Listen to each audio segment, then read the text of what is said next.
Monsieur Inezigba, Monsieur Inezigba, boy, the Jao. Monsieur Inezigba, the Jao. Then one Bosama, the Jamonu, Bosama. You know that's one. You know that's one. But Monsieur Inezigba, so well. Monsieur Inezigba, so well. My wine is where mine is Jao.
Well, ladies and gentlemen, welcome to Gedeh HotSeat.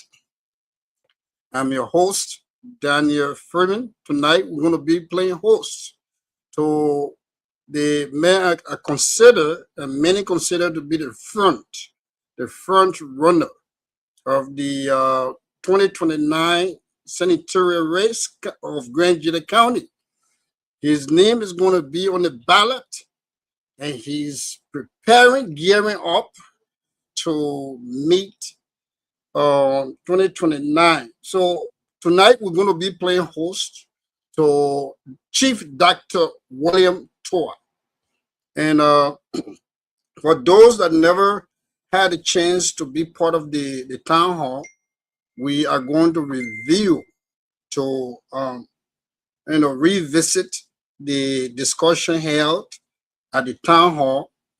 And also, we're going to have the opportunity for the listening audience, our panelists, our contributors, they're going to have the opportunity to ask questions.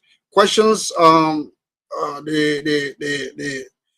Chief Dr. William Towah make it clear that questions, there's no limitation to questions. You can ask questions.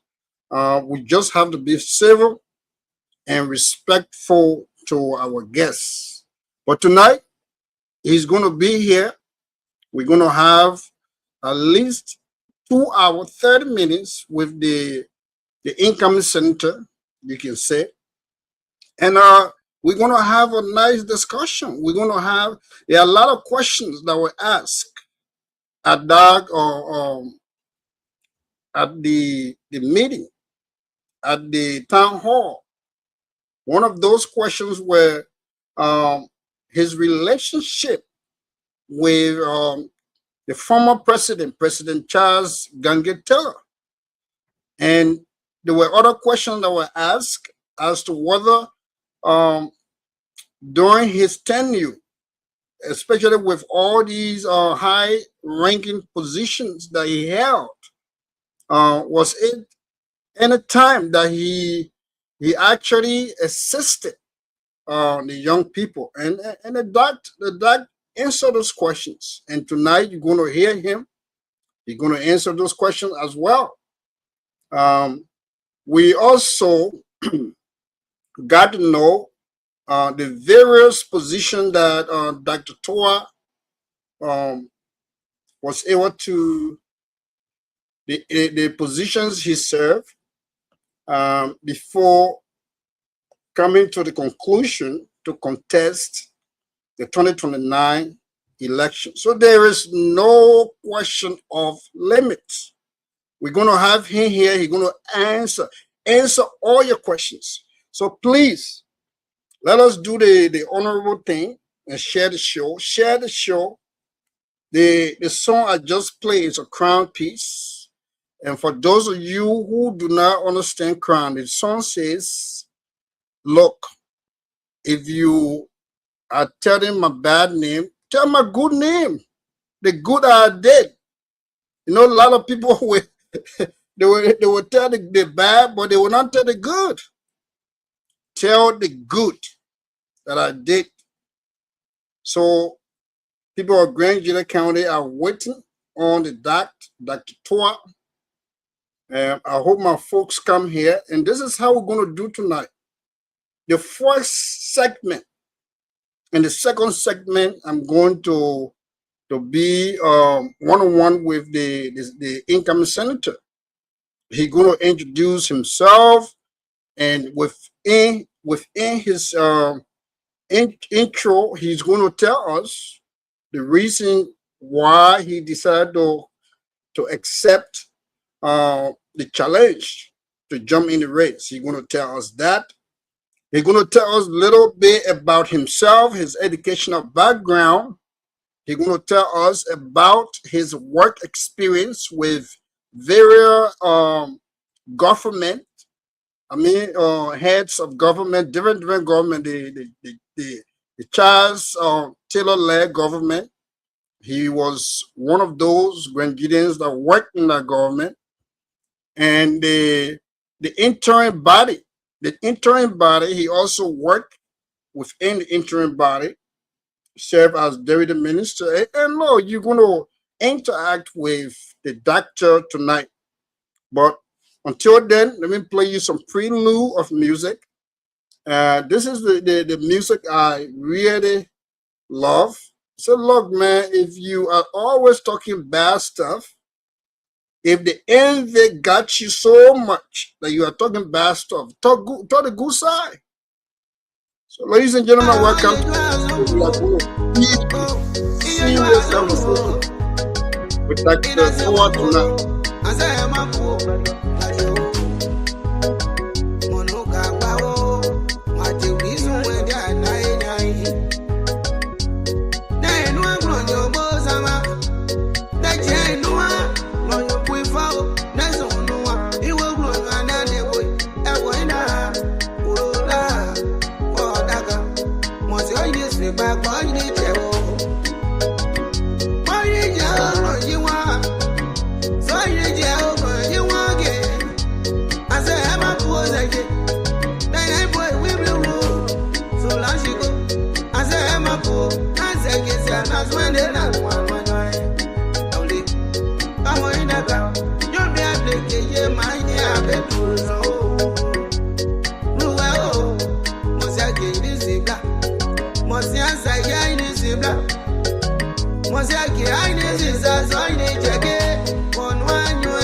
I'm in a cabron.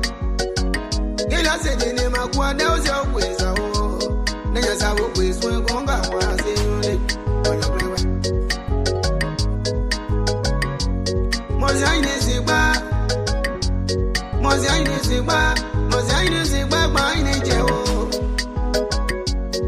I will never know. I will be baby. Where you are, baby? Nobody Amoga, DJ Solola, DJ Solola, Mozaine Ziba, Mozaine Ziba, my nature. Mozaine Ziba, my nature. Monua Bosama. You know that's one. You know that's one. But Mozaine is a bass away. Mozaine is a bass away. Mine is where mine is. You want blue. Bloody Amoga. Bloody Amoga. And you're somewhere not live about. When you're guiding you, I'm on your car. As a play, as a glass, I'm on your car. When all these are you always have your name. Well, that's your devil summer. He can't go well. It was some bubble. In one devil, no. That way, no one. And one day's one, and one I want your boy, and one black on your boy, and why not? Oh, mine is so mine is your, was I is a bass, I need your game on you. I will get on your, but I did my work, but I did my work, I just run your way, one devil on the way. Mono de devil no Mono doesn't wear Emo Bupa, they run your more or you blue or you run your Rosia Cassia Yoni Cassia Jenny Ever in the year what will I mine is in my nature DJ Solo glad you and say my boy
Well, ladies and gentlemen, welcome to the show. A lot of people caught in the back. We can't take calls right now. Please wait.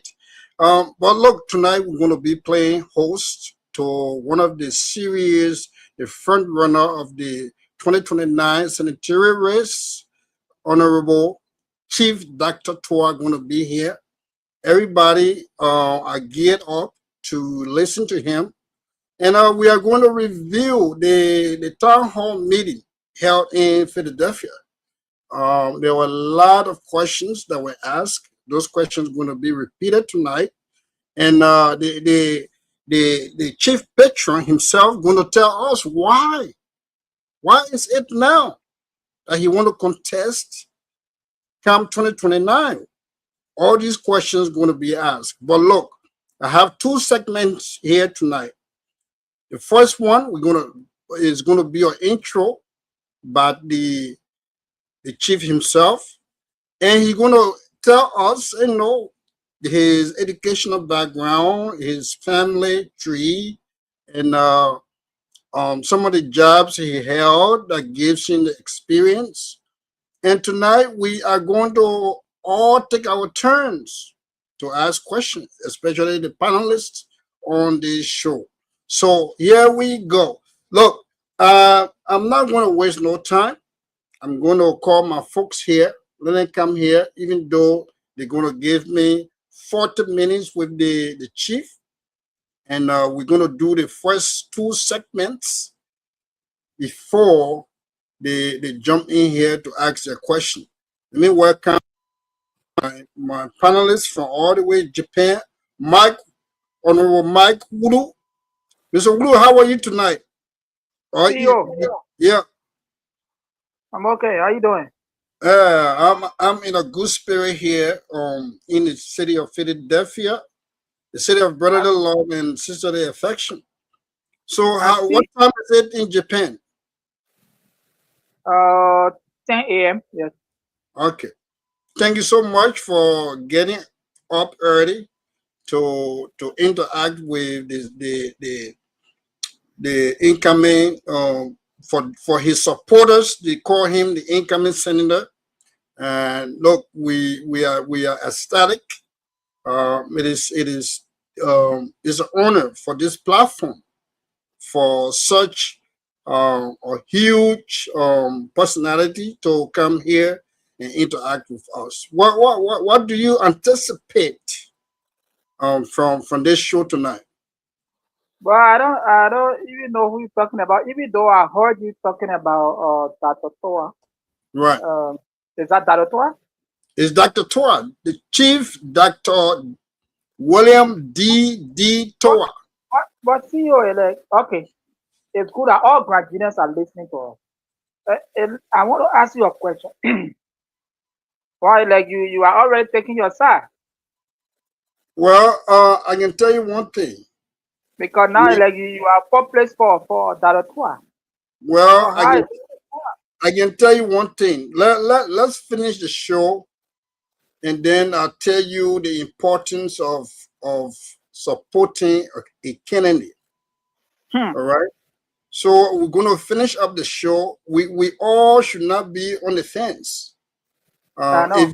If you keenly watch the election, the election that ascended President Bouaga into to office, Hmm. the biggest CEO of all, media, talk show, you name it, starting Waterspoon pick a side.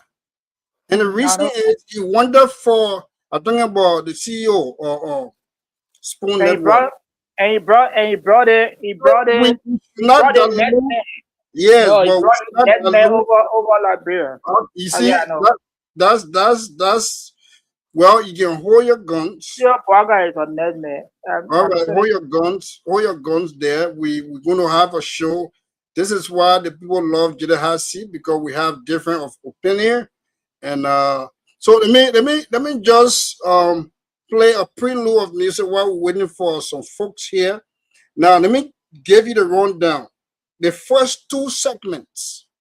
hmm, Segment one gonna be your intro, and the chief patron going to introduce himself. hmm, Chief Dr. Towah going to introduce himself, and he hmm, going to in his intro he going to tell us his educational background. hmm, He's going to connect us with some family tree. He's a father, and he also going to tell us his work experience, hmm, jobs that he held that gave him the experience. Because a lot of people saying that he is the most experienced of all those that going to contest 2029. So on that note, then of course after the two segments will bring you guys in to ask a question, and everybody entitled to ask a question. You know how we do here on Gedeh HotSeat. I Nobody know. suppresses anybody's opinion, but we So, have to do it respectfully when we have our guests. So having said that, let me see what I can key his music. But if it is not there, let me play this music. Well, welcome to the show. Tonight is me. Dae.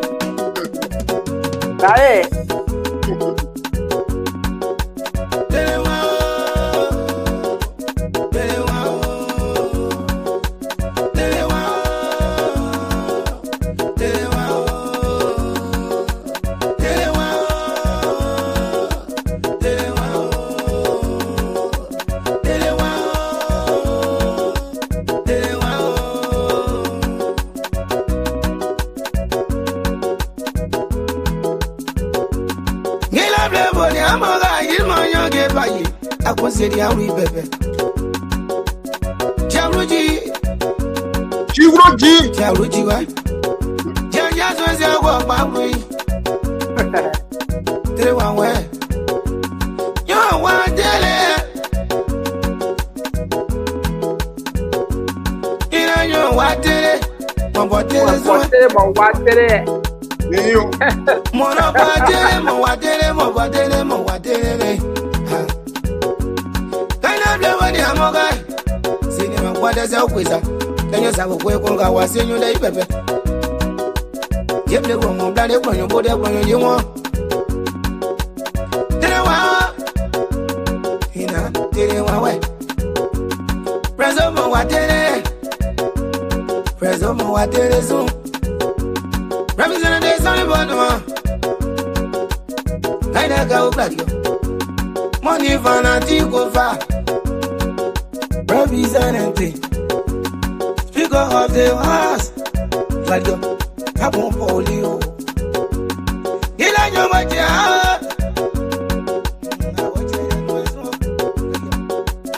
And I go in a Tele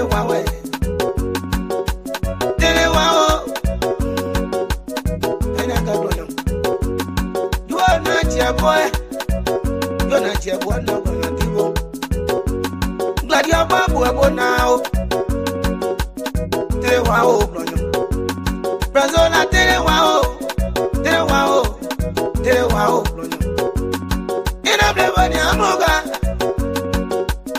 Kainaga, Kainaga, I would you naga, no way to naga, like you naga.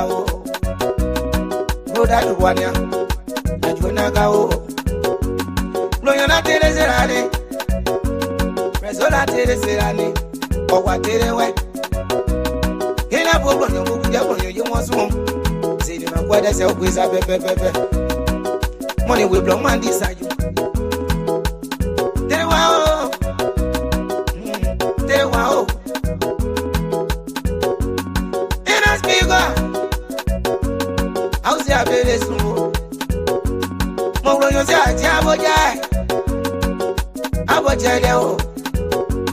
Mona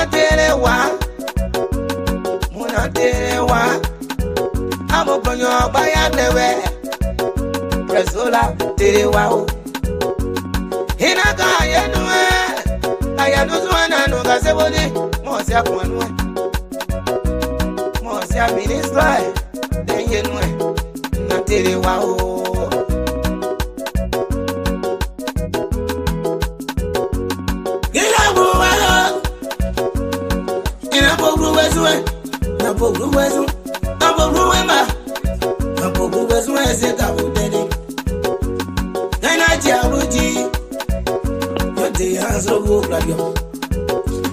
Money no and is a you.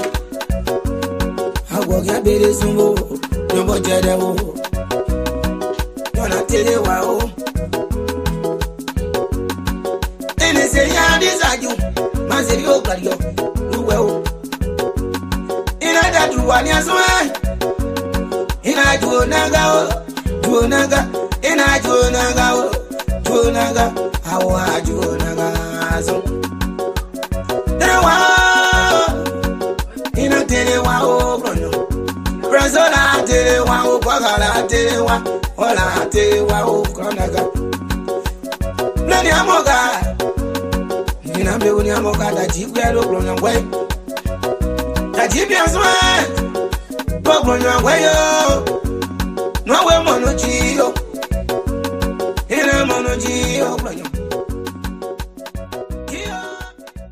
right, ladies and gentlemen, look, we pause this music right here. Pause the music.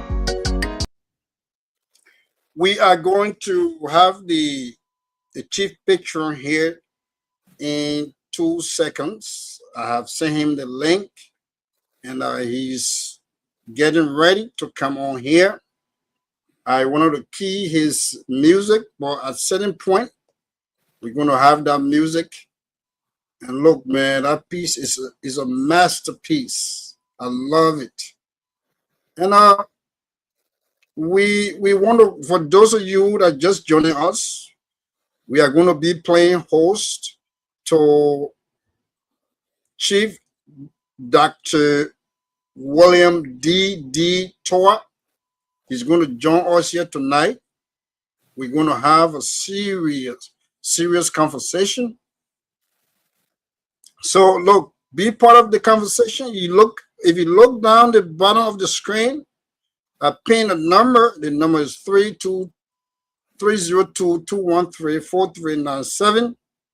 If you want to participate, but you got to wait. Let us have the first and the second segments, and then you can be part of the show.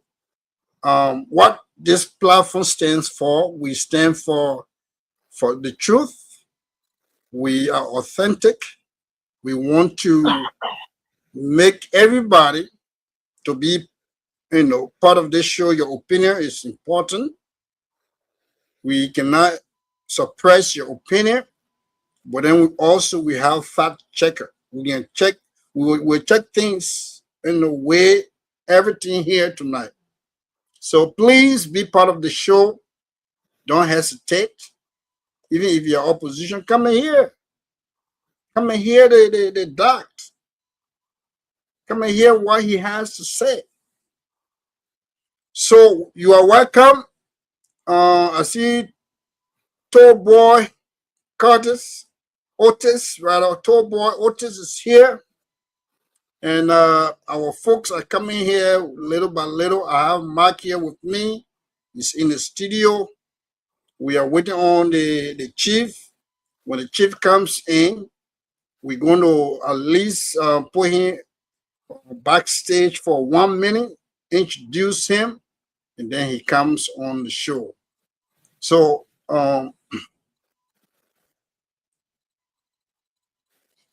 ladies and gentlemen, we are going to wait on the chief. But while we're waiting, we got to play you some music. Keep writing your comments, your questions. We're not going to read it now, but if the chief comes on, Chief Dr. William Towah comes on, then we will, when it is time for the Q&A, then we're going to use or read your questions to him after our 2 segments. So please stay tuned to this platform.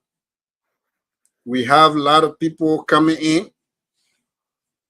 We have Senator Marsha Dennis came here last week. Man, it was a masterpiece. Senator Dennis was one of those we interview here that were answering the questions. He did not shy away from no question. He answered the question. So, ladies and gentlemen, I have the doc in the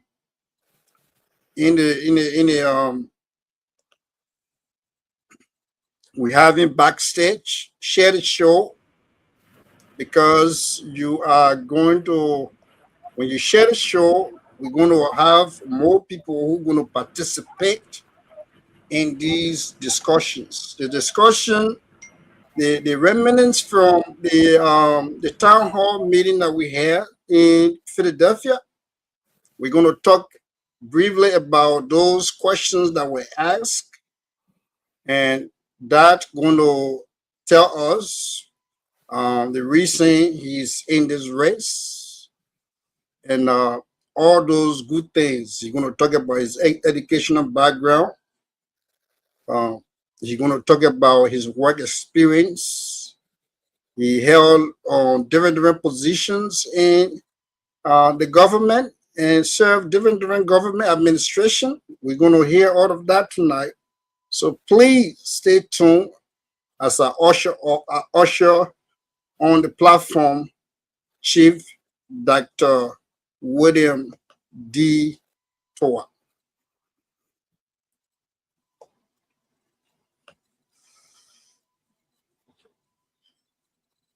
Oh, that gone back. So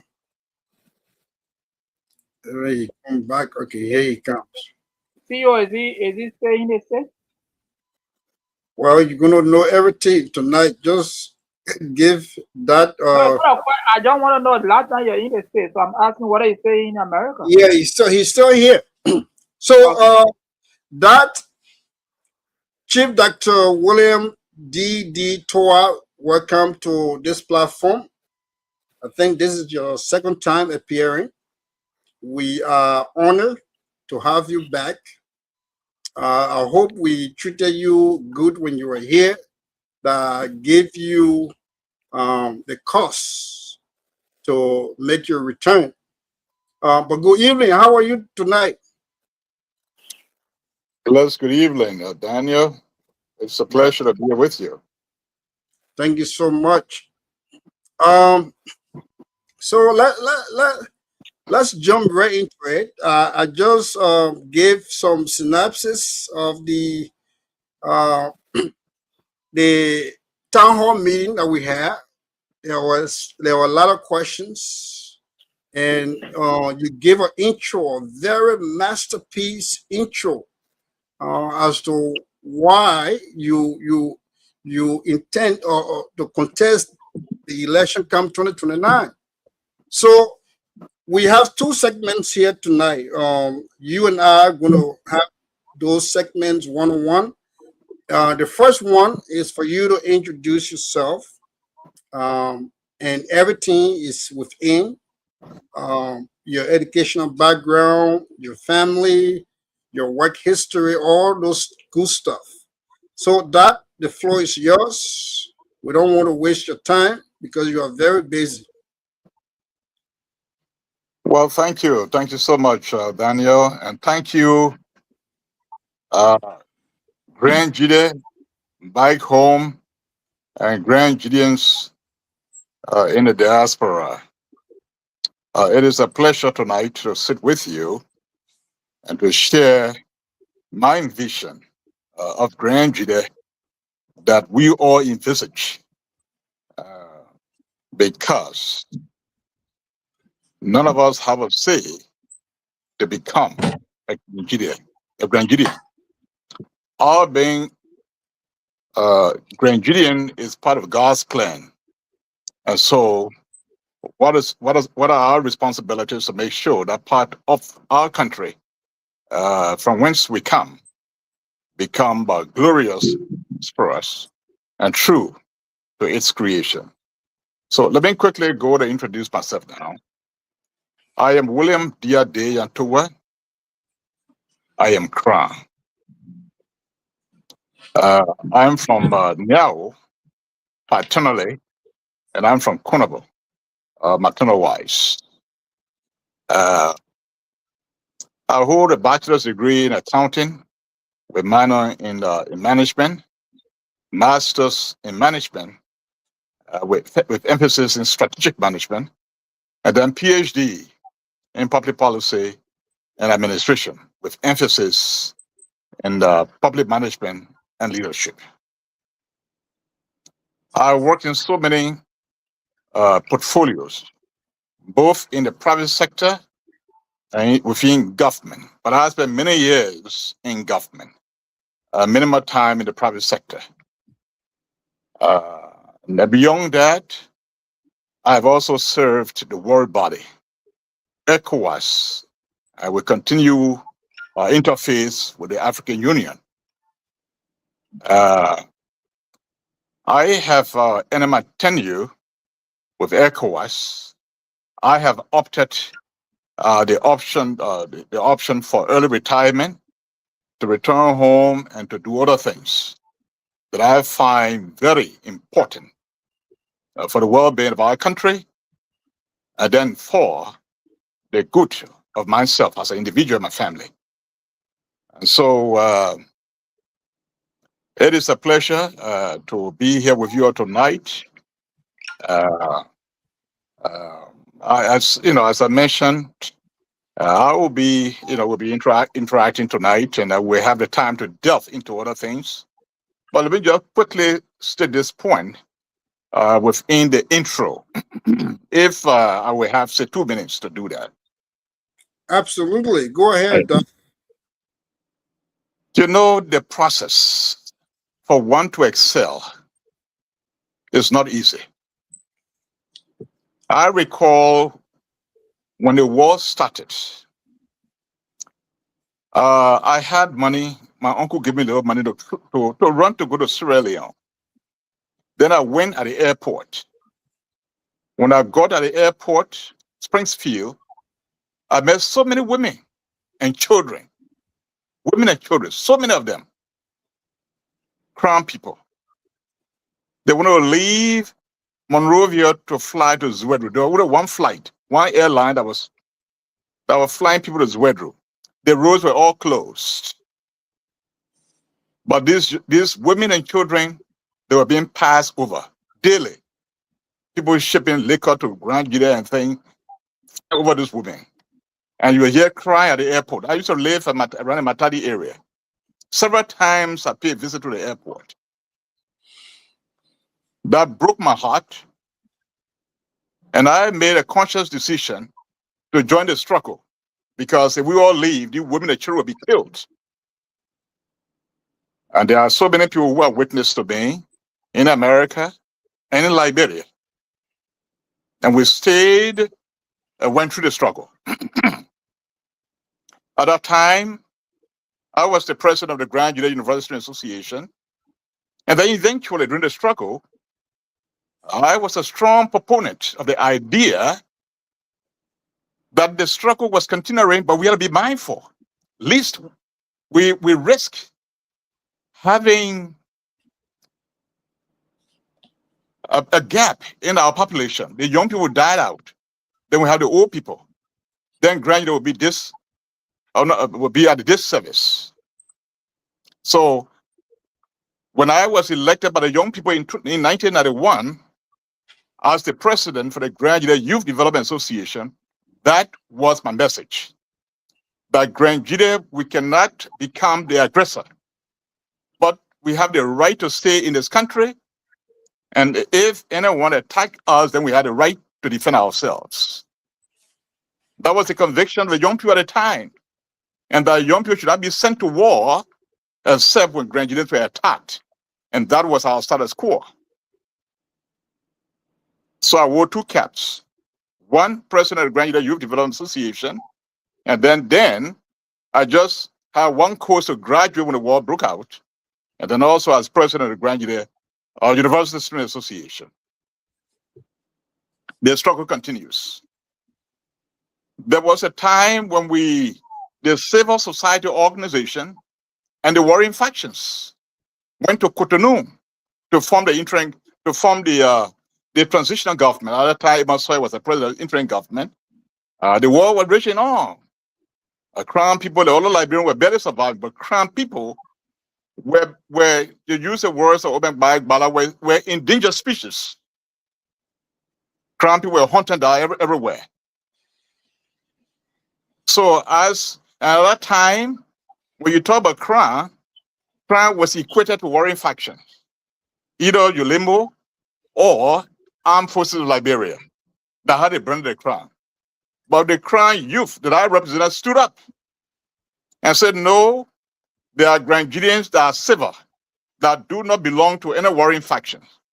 We are civil, we are non-militant, we have the right, we have civil liberty, and we stood for that. In fact, we, the young people of Grand Gedeh, presented used clothing, almost 10 bags, when fellow Liberians were displaced from Bami County. I delivered a speech on behalf of Grenada Youth to Mrs. Thelma Sawyer, the then wife of President, the late President Emma Sawyer, the interim president, because we knew what it meant to be ravished by war. And so we went through the struggle. So when we went to Cotonou, I was part of the civil society that went to Cotonou. And in that process, through negotiation, an interim government was crafted. And that interim government that was crafted was headed by Baseman Couillon. Baseman Couillon. He was from the interim government. He was flanked at the time by Phil Banks as assistant, two from the interim government, then two from Ulimbo.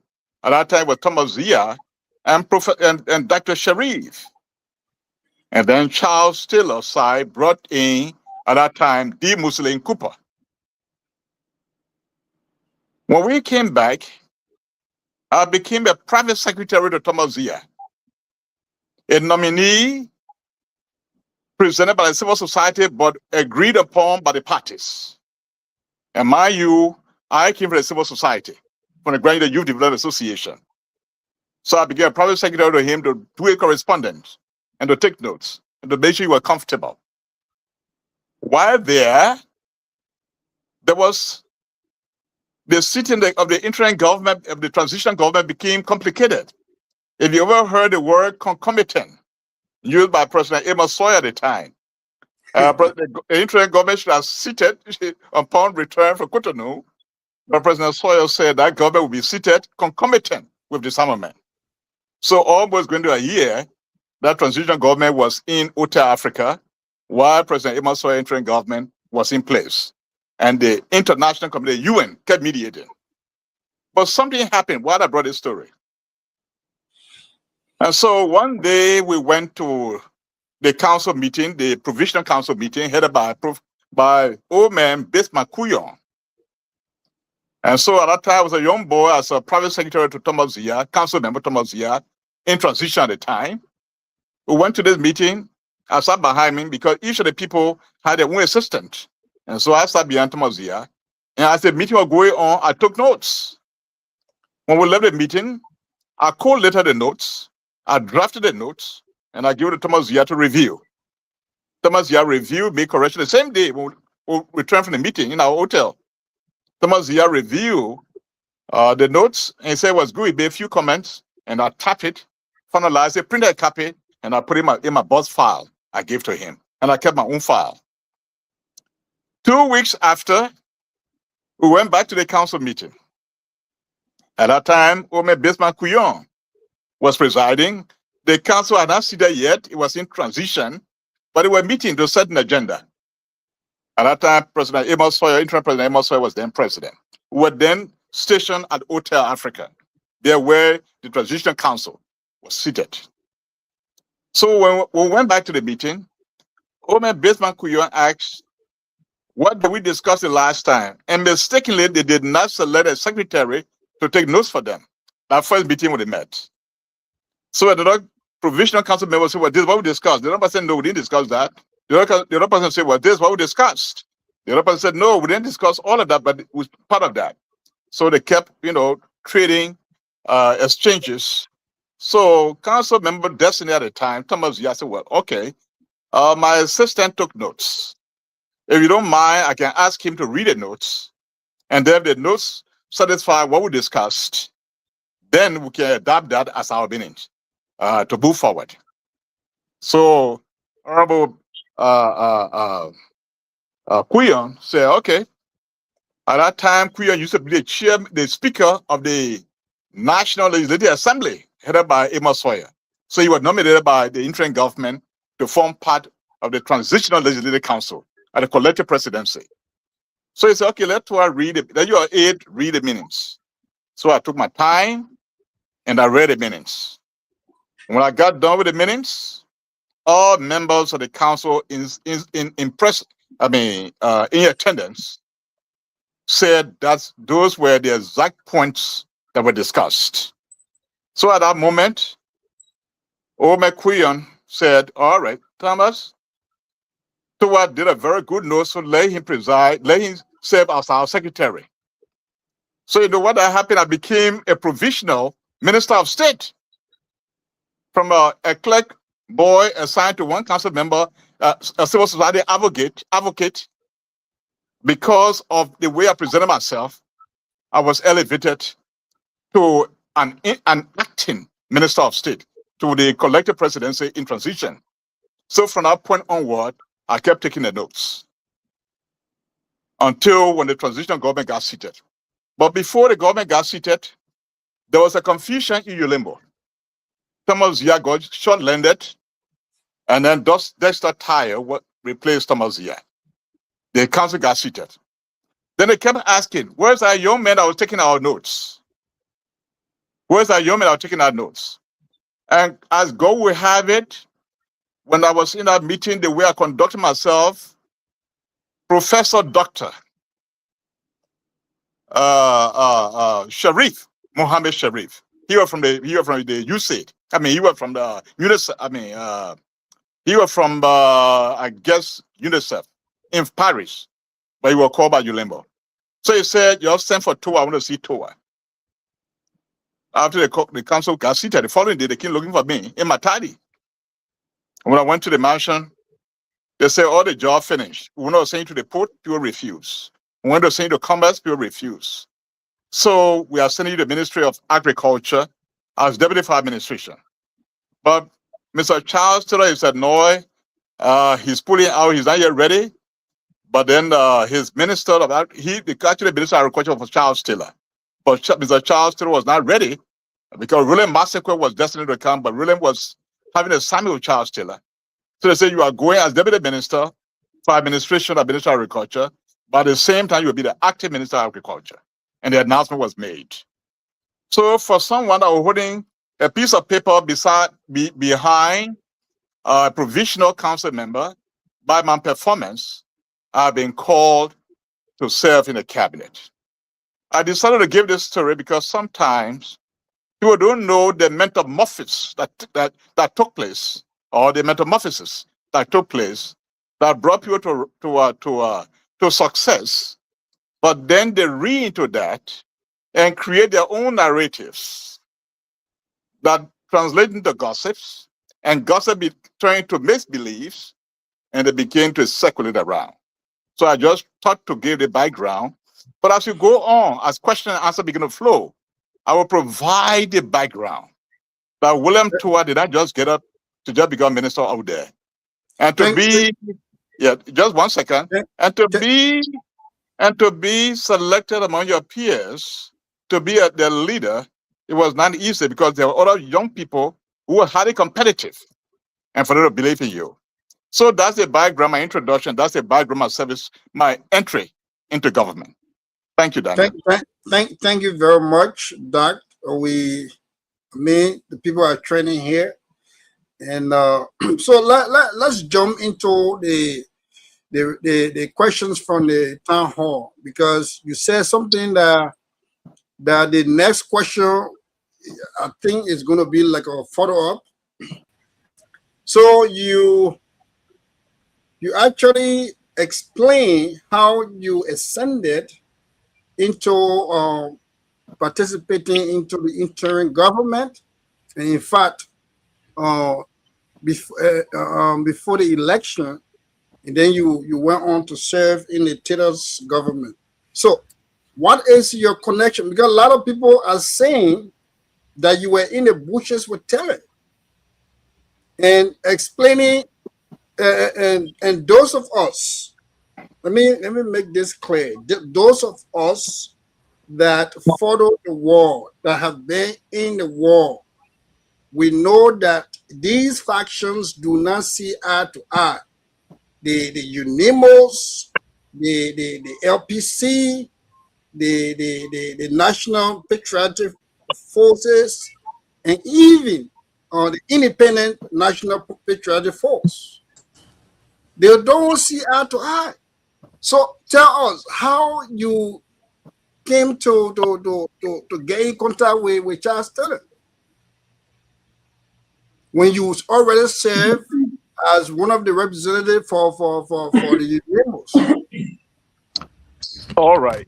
I will take a little time on this, and then I wanted to spend more time on my mission in the States. Right. And then you can have questions, and I can go into that from the public. And I really want to deal with the public. Yeah. But let me say this. So the story that I told you. So before the council finally got seated, Bismarck Kuyon had a bad step, and Bismarck Kuyon was replaced by Professor David Pomakpo.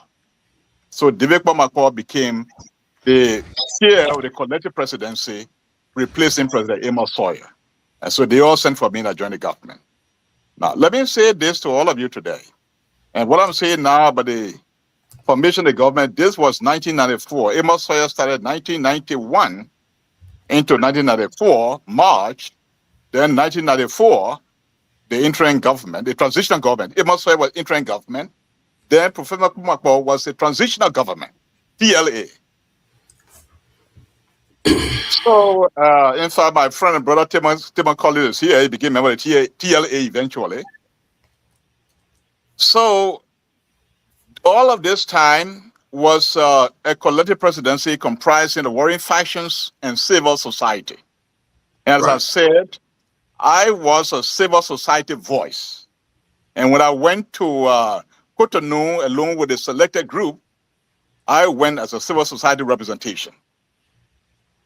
Now, so when we came back, I became acting Minister of Agriculture. Then eventually there was changes and counter changes leading to 95, 96.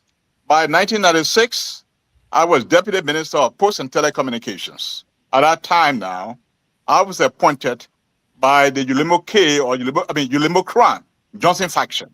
Appointed me as Minister of Post, Deputy Minister of Post and Telecom for administration. That was the April 6 era. Right. That continued, the April 6 was over and all of that. After that, the government was changed, and then we had a new interim government headed by D. Mussolini Cooper. First it was Sangawulo, and then D. Mussolini Cooper. D. Mussolini Cooper, that was now, at that time, became Deputy Minister of Post and Telecom. D. Mussolini Cooper was chair of the collective presidency that led to the elections in 1997. Now, it was in 1997 that I made the political decision to decide which party I should be part of. But all along, I was an advocate, a defender of our people until 1997, when I decided, seeing the writing on the wall, I'm a political ideologue. In fact, at the university, I first did mass comm. Then before I changed from mass comm to accounting. Knowing that what I learned is still part of me, I got a job at the Ministry of Finance as a cadet, and I wanted to get scholarship to do my master. At that time, Ministry of Finance has so many master's programs go abroad, so that I changed to do accounting. And so at the university, so at that time, D. Mussolini was president, was chair of the council, election was nearing, and so I made a political decision because I was led politically. It was clear the wave of activities that Charles Taylor was going to win the elections. Now, the catch-22 here is, if President Taylor wins the elections, what becomes of the future of Grenadians in Monrovia? All roads, mind you, by this time, all roads are closed. Getting out will either be you have special relationship with ECAMOR, either you pay them or you have an extreme relationship before you can leave the country. So at that time that I made a decision to say, all right, when President Doe overthrew the American Liberians, those that fled the country, they fled the country. Those that could not flee, that left in the country, they quietly humbled themselves, formed part of the surviving, that what I refer to as the surviving mechanism. They joined part of Doe Party, the likes of Alida Johnson Francis, Chuchu Horton, Romeo Horton, the rest of the boys, Johnny Wissam McLean, all of them. Even the chair of some of the NDPL, I forgot your name now, but he was a vice Congo. So they people all joined the party. Eventually, all the property that were confiscated by PRC were released. And so now come the Trump people. Charles Taylor has come with a big machine, war machine. He's going to be president. All his fighters will come to become general, take over the army, take over the SS, take over the police. Where does the Crown people stand? I was a young scholar, so I made a decision. By this time, I graduated from LU in 1992. They graduated in 1994. So I already have my BSc. So I made by that time, I've been minister here and there. Everybody know me. Where to I could not hide. I could not disguise myself. I'm an prominent person. So that it was that time that I made a decision to be a part of the Taylor's party. So for anyone to have the illusion that William Towah was with Charles Taylor, going to all the bushes, killing Crown people, that is a characterization or a myth wife of lies. It's not true. Thank you very much, It's not Doc. true. Yeah, it's not true. Yeah. Thank you very much. So let us come back here in the States, in the United States.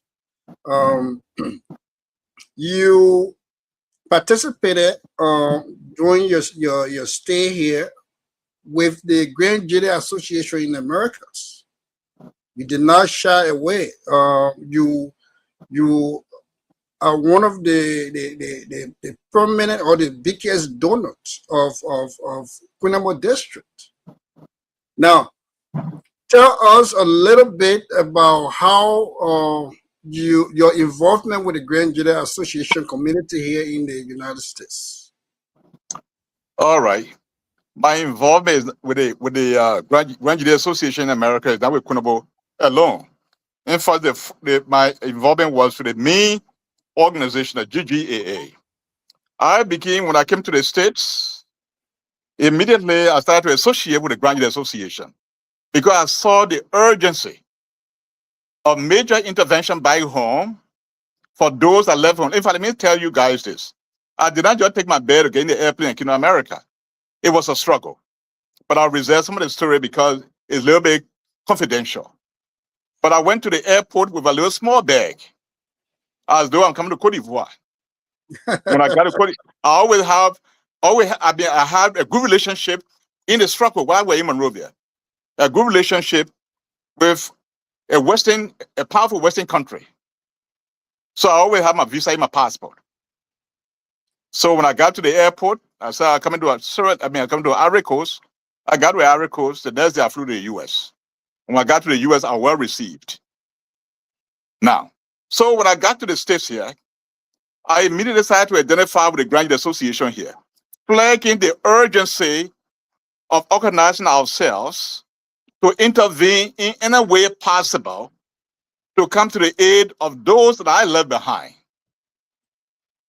And so immediately, I was contributing immensely to the association. Any contribution, I'll do my little one work, I'll make a good general contribution. In no time, I became a member. In less than a year, I became a member of the board of directors of the Minnesota chapter of the GGAA. 2 years after, I saw the GGAA was crawling. I could not see the dynamism to take the action robust enough to take action or to intervene in Liberia the way I would see it. So I decided to run to be president of the Minnesota chapter of the Grand Gedeh Association. When I decided to run, when I was attending the meeting, making my contribution, nobody said anything. When I became a member of the board of directors, I still making contribution, and then meeting, contributing my ideas, and financially, nobody said anything. But when I say I want to be president now, then politics starts. Then William Towah now had become the murderer of the Crown people in Liberia. And so they circulated all the news around the handful of people that were against me. So I said, that's fine. And in the political campaign, the campaign process, anybody can say anything. I am going to explain myself, and let's go to the poll. Let's go to the poll. Whoever the electorate believe, they will vote for them, or they will vote for him. So that was my position. Well, those who opposed me said they will make sure I'm barred because my hand was dirty, was stained with blood. And I said, well, if you barred me, I'm going to sue the organization because then you would have impugned on my constitutional right because I've not given my day in court. So on what basis will you bar me? So as a result, there was no election in Minnesota for over a year. The debate was, we bar him in their own kind of mind that William Towah is guilty. So I challenged that. And so debate upon debate, debate upon debate. Finally, by 2025, we had a big meeting in Minnesota, and I made it clear that, look, I did not tell Mr. William Yano to appoint me as president of the GGAA Minnesota chapter. I am running. Anybody can say anything about me. I will come to explain myself and let the electorate decide. Let's go to the poll. Let the electorate decide. That was my position. And I said, if anybody say you're going to debar me or ban me, if other people are saying, then we'll go to the court of law because America is a country of law. So that was my position. So eventually we went for elections. When we went for the election, of course, there were so many people that came from Philadelphia that flocked to Minnesota. That flocked to Minnesota, you know. So the election was held, and then I was defeated by a margin, a small margin. Because the whole thing here is that some people knew I was going to win the elections. So they did everything. We thought you were going to be beaten by landslide. No, it was just by my even my people. In fact, all the elders in Minnesota, they all supported me. Right. So, yeah, so my supporters had they were not satisfied. I said, no. In fact, I don't have appetite anymore to say I want to be president anyhow. Since the elections were held, people said I'm guilty of this. They want to bar me, and I won. Because I said, look, in the election process, people can say so many things. They know that some of them are not true, but they will say it because they want to win elections. So, and I challenged that. Nobody will bar me and won for the elections. So the election result came. Whoever came from anywhere, that's okay. Let the results stand. And so I was won by, I think it was Kamati, somebody won me by a small margin. But guess what? At that time, I was in school. I completed my master's degree. I started my PhD. And so I started teaching. I got my master's, and I started teaching the master's program. I was teaching social economics. My professor at the St. Mary's University had recommended me. So when Ellen won the elections, I went to the school, to the St. Mary's school, there in North Minneapolis, and I said I want to go back home to help my country in the human capital development. And so they gave me a sabbatical leave, and I traveled to Liberia. And guess what? When I got to Liberia, I met Professor Dr. Al-Hassan Conte, and I was recruited as a senior lecturer at the University of Liberia. Less than 1 week, the President Salih called me, and she said, "Oh, you came a little bit late, but we have a job that I want to give you to be managing director for National Housing Authority." And so I became managing director for National Housing Authority. When I got there, of course, you guys will find a history. I said, we'll change the National Housing Authority architecture because the housing program was created on a mortgage premise. So you cannot have people paying perpetual rent. The original owner of the housing estate, we had to identify them and then declare mortgage. And so we determine how much they are paid since they had the housing estate, since they acquired the housing estate to date, and what government spent to build their houses, and let be a determination, be a subtraction, and give a discount so that people can own these houses. The money from there, we can buy new land, make new contacts, and start building new housing estate. And so I introduced that, the board approved it, and that's how the housing mortgage program today started. We housing program. So that was an initiative. Thank you very much on that. I will just go to this next question. This question was posed at the just ended on town hall meeting in Philadelphia, and the young lady, they call her Boye Sherman. She said, with all the experience, I can say all the jobs you have, deputy minister, director, or even representing us at the ECOWAS, all those jobs you had, what was your contribution to the young folks in Grand Gedeh and in Liberia as a whole? I know you answered the question, but there are people that training with us. They want to know what was your contribution and why now that you want to contest the election. There are twofold. What is your contribution to the young folks during your tenure of all the positions that you have, and then why now you want to contest come 2029? Okay.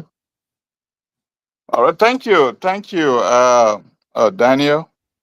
But before I come to the question, let me just try to learn a little bit on what our point I'm making. So the point I'm making, for which I provided the background, is that, look, if there is a conviction, in fact, there are some people, they did things wrong, but they lie. But people know they did things wrong, but they have their own conviction in their heart. They know it is wrong. So when they even go, they can't even look anybody's face because they know they did those things that people said. But mine is different. I have been a champion of my people. I may have said something that somebody misunderstood, but I have never placed any crown person in harm's way. If there's anything, I have paid my own price. That many people who get around today talking will do a competitive analysis, the sacrifice that I have made. They have not even made an inch of that sacrifice for our people. So that's the reason why I just give you the backgrounds. Now let's come to the question of what I have done for the crown people, for my people, and why now I want to run at this time. Look, folks, the greatest of all that I have contributed to my people has been in the area of human capital development. When I returned home to teach at university. I didn't know President Ellen Johnson Sirleaf. I did not expect to get a job from President Sirleaf. I just came back home. I had my master's, into the PhD program.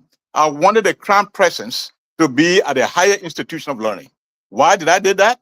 I wanted crown young men to look at the university faculty and see one of their own, so I can serve as a stimulus to encourage them to go to university.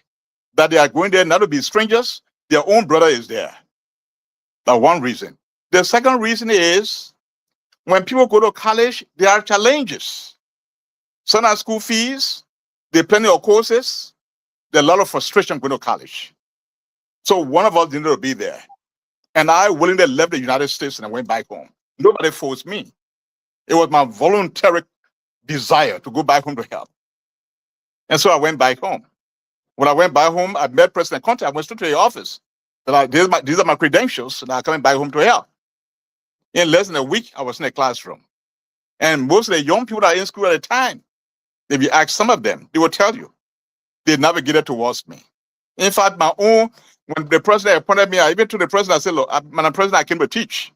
And she said, yes, so please, I'll do the job he gave me, but I have to teach. And she said, yes, William, but you can teach only after 4 p.m. You have to do the job I gave you. No, I mean, to be honest, Ellen was a straightforward person. She said, yeah, right. You will teach, but you can teach after 4 p.m. And I said, yes, ma'am. So I started my classes from 5, 6, and 7 on the UL campus. And the class I was teaching the beginning courses in management, accounting, and then also I was teaching financial management. Those are the courses I was teaching. And most of them were foundational courses. And so I did that because I wanted our young people from Grand Gedeh not to be seen to say that we're going here, people hate us, and there's none of us, nobody from outside there that will feel comfortable with. So it'll be a kind of an instrument of encouragement. And so this is what I went back home. But when I went back home, through the grace of God, Ellen heard I was in town. I was not part of her party, and I was called. I was given a job. And so I contributed immensely by teaching the classroom. The knowledge shared to our people is priceless. and the encouragement I give to our young people, the hope I gave them, I think is also priceless. And not only that, why I teach at university, I was elected as chairman of the Grand Gedeh Education Committee that led to the creation.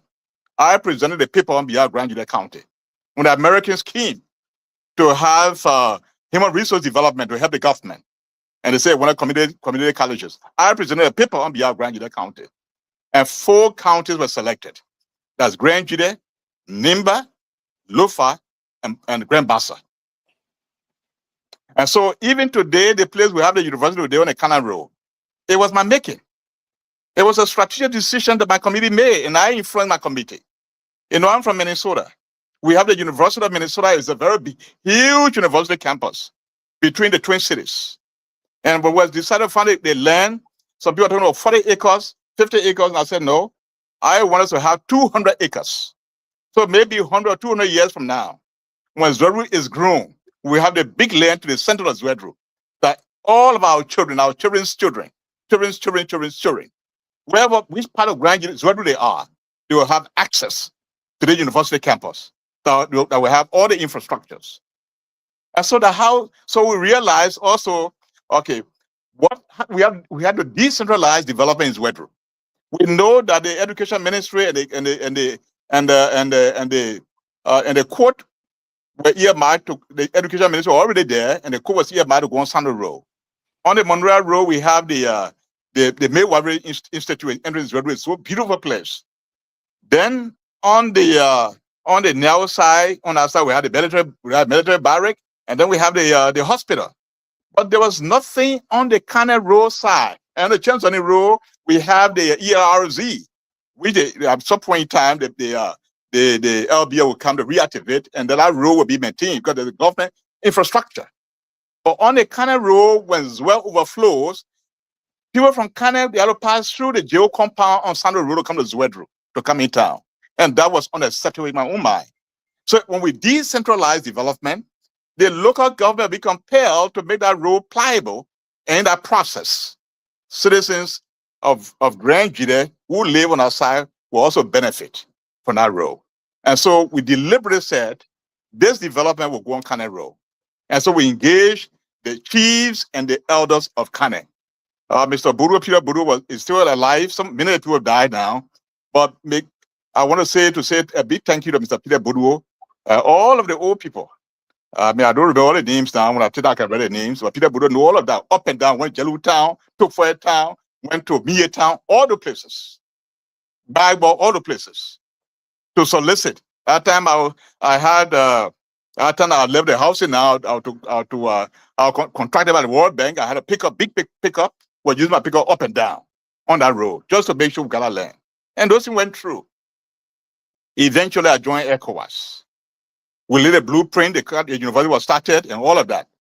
I started at the Badu Lateral campus while trying to find money to build a mini campus before I joined ECOWAS. Whatever happened in between there, how they got the money, how the money apply, I do not know.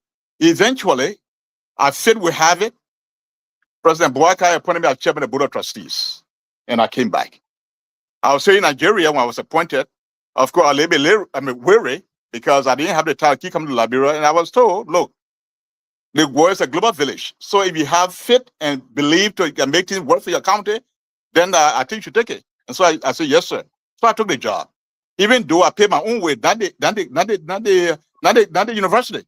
I paid my own way twice. I came to Zwedru because I wanted the first meeting to be held in Zwedru. And so when we got there, students were paying $75, I think $125 for registration fees. But after careful consideration, under my supervision, we took a decision that $22.50, since it was free education, would suffice for other costs because the number of attendants were dropping. You can't have a university that has less than 150 students. But when we took that decision, the year that followed, right now I can tell you the population of the school now was 700. And I know next year, with the nursing school coming back alive, will be in 1,000 plus. So we had to take decisions. So that was part of my contribution to have many young people come to school, to reduce the cost for young people, because there's no job creation in Zwedru, no income taking place for many people in Zwedru. So we have to take a deliberate decision to bring me up. So my major contribution has been the area of human capital development for Grand Gedeh. Of course, there are other things I did when I was a consultant at Public Works, to a Minister of Public Works to make sure open the breadbasket road going to now. They open that. There are other things concerning giving student scholarship. Since I was minister in other interim government, the other young people in Monrovia, those days I helped a lot of them. So that besides the many things that I did, also even when I was ECOWAS, the first project I came to because I was hired as chief of budget for ECOWAS. When I got there was a question that we needed, the World Bank provided X amount of dollar, we needed enough money to fill the gap. And we had to negotiate with African Development Bank. And I was recruited as chief of budget. So that was one of the projects I had to work on. Fast forward, we got the money from African Development Bank so that we can have electricity from Ivory Coast, because there were ECOWAS mandate that look, all countries that have supply electricity share it. The other country will pay. They will pay you fair share. But it became ECOWAS project. So ECOWAS was to fund the infrastructure, the wiring, the poles, and all of that. So that's the money we're looking for. And I was part of looking for that money. In the process, I saw the dossier of the route the electricity would take to come to Liberia, through Danane, Nimba, and coming down to Bong. Then the other area going to grind everywhere. All of that is plan B. Of course, I play my part. And gradually that became part of the first batch that received the current. So I am saying here that when you have a son who is part and parcel of a process, there are so many ways that people do things to benefit people that I cannot quantify. But I tell you, I'm a true son of Grand Gedeh, and there are things that I did, a lot of them, even when President Tiller became elected, and our people, Monroe were too difficult. Our people wanted to leave. Thank you very much, Dad. Thank you very much. I want to follow up here because I think our audience and people that are training with us did not get the second question. But before I come to that, let me welcome some folks here, our panelists and contributors here. Slu Nayu is here. Mr. Nayu, welcome to the show. Mr. Todi is here from all the way India. We say, Mr. Tole, you are welcome to the show. And of course, the only female amongst the male panelists here, Madam Dolu, we say welcome back to Liberia. You see that? Welcome to the States, and also welcome to the show. I think we have exhausted the segments that has informed us his educational background. He gave us synopsis of his experience when it comes to work. And then he went on to talk about his relationship, the so-called relationship that people were putting AK-47 in his hands to be in the bushes. But tonight, it proves otherwise. But anyway, we are moving on. Ladies and gentlemen, for you that are just joining us tonight, we are in a serious conversation here with his supporter, call him the incoming Senator, Chief Dr. William D.D. Towah. And we are going to jump into the Q&A. And I'm going to start with my panelists here tonight. They're all going to have their questions to ask. And I don't know who want to go first, but we say ladies before gentlemen, right? So we're going to go with our female panelists. Winifred, so your two questions. You have 3 minutes for your two questions.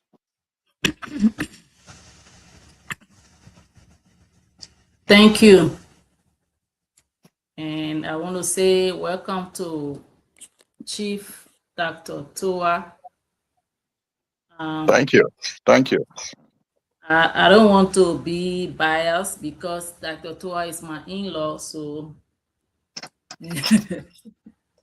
I don't want SOJ to say asking question that is promoting Dr. Towah. So, but thank you Now, so every much, day you listen to,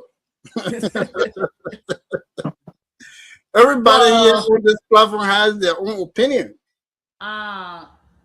Dr. Towah, if you are elected as the senator of Grand Gedeh County, comes 2029, what does Grand Gedeh stands to benefit? Some of the things that Grand Gedeh stands to benefit, can you tell us some of them? For me, I like to know, because you're not the only person in the race. We have some people came here the other day, they told us some of the things, so I like to hear from you too if you are elected as the senator of Grand Gedeh comes 2029. My second question is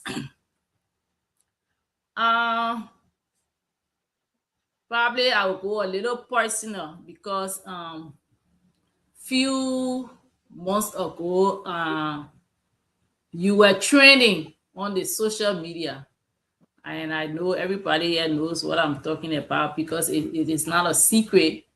We saw the chief wife or ex-wife was all on the social media. As eminent citizen of Grand Gedeh County, and we would like for you to be our senator come 2029. How can you, what mechanism can you put into place so that next time these kind of things will not happen again? Because I think in the last 3 to 4 years, it should be the second divorce. You care to tell us? Thank you. That's my Okay, two thank you. questions. Yeah. All right. So let me bring in Calvin. At least when they ask the question, Dad, you taking notes? Yeah, please, I'm taking note. And Okay. what's So, the name? What's the name of the first question?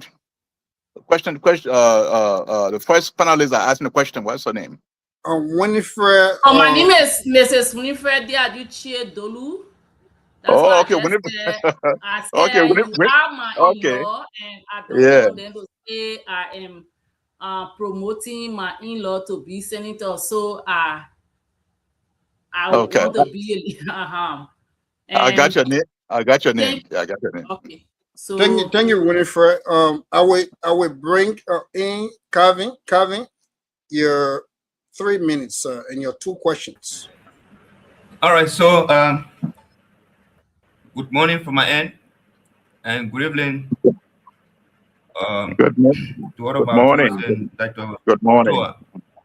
Yeah, good morning. The name is T. Calvin Tole Jr. and I hail from Kunamo Dwebla. And Dr. Towah traditionally is my in our Kunamo Daru call Indiano. My grandmother is from Kunamo Jiriglo. She's Suzara Klezu. Oh, okay. My first question, Dr. Towah, how do you define success if elected? That's the first question. If you are elected, how do you define success? My second question, what are your top 3 legislative priorities if elected comes 2029? Thank you. Thank you. Thank you very much, Calvin. Let me go straight to Wulu. Wulu is all the way in Japan. Wulu is one of our panelists from all the way in Japan. Calvin is in India. So Wulu, the floor is yours. 2 minutes, 2 questions, 3 minutes. Okay, so thank you, CEO, and let me say good morning from my end. Good evening, and welcome, Dr. Towah. Thank you. Yeah, but my first time hearing about you was just recently when some of your supporters reached out to me. And I was quite surprised when you were in Kunabu, when you were speaking Kunabu. So I was like, oh wow. is a good thing because I'm also from Konobo town. All right. Mhm. Yeah. So it's good to have you here, and thank you very much for showing up on the Gedeh HotSeat. Thank you. My question to you, when you measure that you work in Taylor's government, all right, around I think 2022, 2023, or 2002, 2003. All right, that was my first time coming from Konovo to Zredru. And Taylor was then in power. All right, with my experience in Grand Gedeh County, we used to be in our uniforms, and these ATUs and people will come and begin to chase us in our uniform. A lot of things happen in Zredru. It's not they said I was there. I want to know, as a person, with all that tough time that Nigeria went through under Taylor's administration, Mr. and Wulu, go to your question, please. I'm coming to my question. CEO, I want to know, as you are working in Taylor, as you are working on in Taylor's administration, how did you help to save Grandians from these kind of troubles? What part did you play into protecting the interests of Grand Gedeh County? That's my number one question. My second question is, the last time we hosted Dennis, former senator of Grand Gedeh County, Marshall Dennis, and we asked him about you. If you're waiting to maybe call you on a table for two of you to talk. Marshall Dennis has spent 9 years before going out of power. Now he's coming back again. I believe that he has not done well. Mr. Wulu, you got 30 seconds. Then let me ask a question. Why are you in the man, please wait. No. We're not going to do that. Please, you got 30 seconds. Okay. So I believe that the Towah that Honorable Dennis, Senator Dennis, have failed the people of Grand Gedeh County. Do you hold the same belief? Okay. Thank you, Mr. Wulu. Now we'll come to Mr. Nayu. Mr. Nayu, your 2 questions in your 3 minutes, sir. Hello, Dr. Towah. Mr. Nayu, how are you? Oliver Nayu. I think you mentioned my people when you say you went to West Town. That's where I hail from. But I think, let's say, all of us panelists here, if we all ask questions and you have to write everything down before you answer, it kind of minimizes the interaction, don't you think? Yeah. I think it's better you answer the questions. Man, please ask a question. Mr. Nayu, please ask a question. But CEO, you on fire to nail. CEO. Yeah. We have a program. Military camp? My man, please ask a question. And your 3 minutes. I have said what I did, what I needed to say. Daniel, if you don't want me to ask questions, then let it be. Because Dr. Towah came here the last time and we had a great interaction. Dr. Towah, man, look, Mr. Nayu, please ask a question, sir. You got 3 minutes. Ask a question. Mr. Dr. Towah here, you're going to answer the questions. Let me answer the first questions, then I can ask my questions. Because I happen to have a lot of questions. So the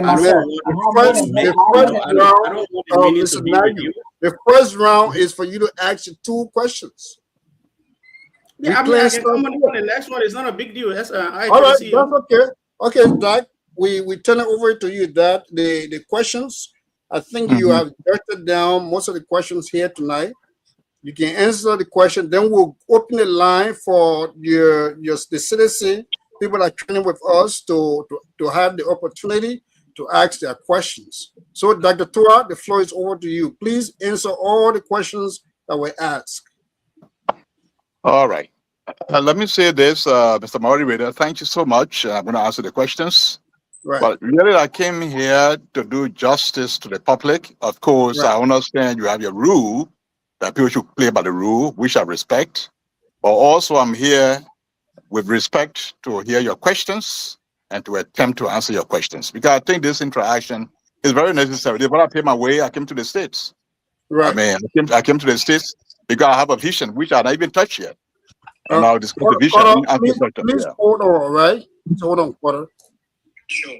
Yeah, that we every program has its own style, and we don't want to because time No, you jot I agree, Daniel. I agree with yeah, you. yeah. I agree with you. So, I so just in please person. I please agree with go you. ahead.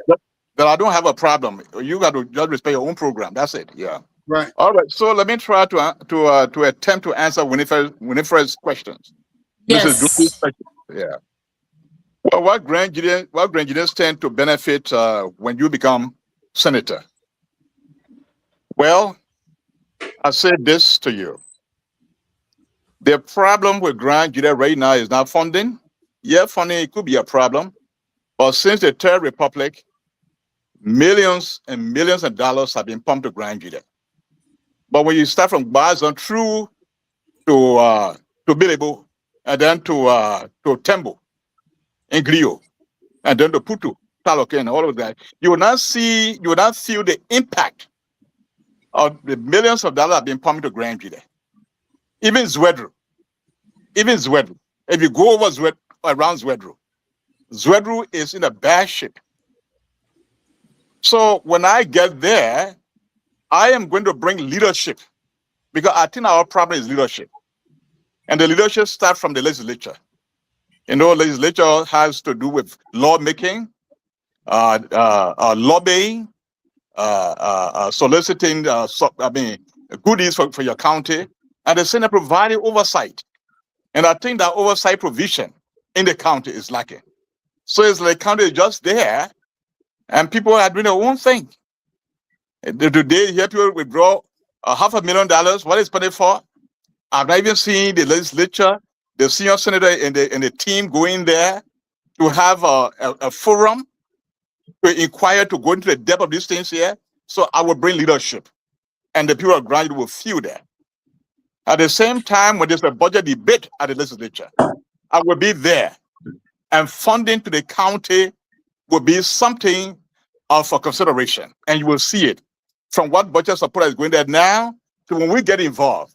So it will not be a situation where County A gets more money than Grand Judah County. Then I will be there to ask the question why, and why Grand Judah cannot get equal share of the national pie, because we are all counties. No one county is less important than the other. And besides that, I will show true leadership by the kind of representation I'll make to the presidency. In my leadership, when I become a senator, at no time that Grand Judah would not have a person at the seat of the cabinet table. Grand Judah feel, personally for me, I feel that Grand Judah has been sidelined. And but when I think again, I cannot blame the president because somebody need to bring things to the attention of the president. So when I become a senator, I'm going to make sure that at all time there will be a Grand Judean at the cabinet table, so that when the decision is made for the action to take place in the county, government action, that the voice of Grand Judah will be heard, and the perspective of Grand Judah will be brought to the cabinet table. But why it is right now, over the past 3 years, going to 3 years now, Grand Judah has been absent from the cabinet table.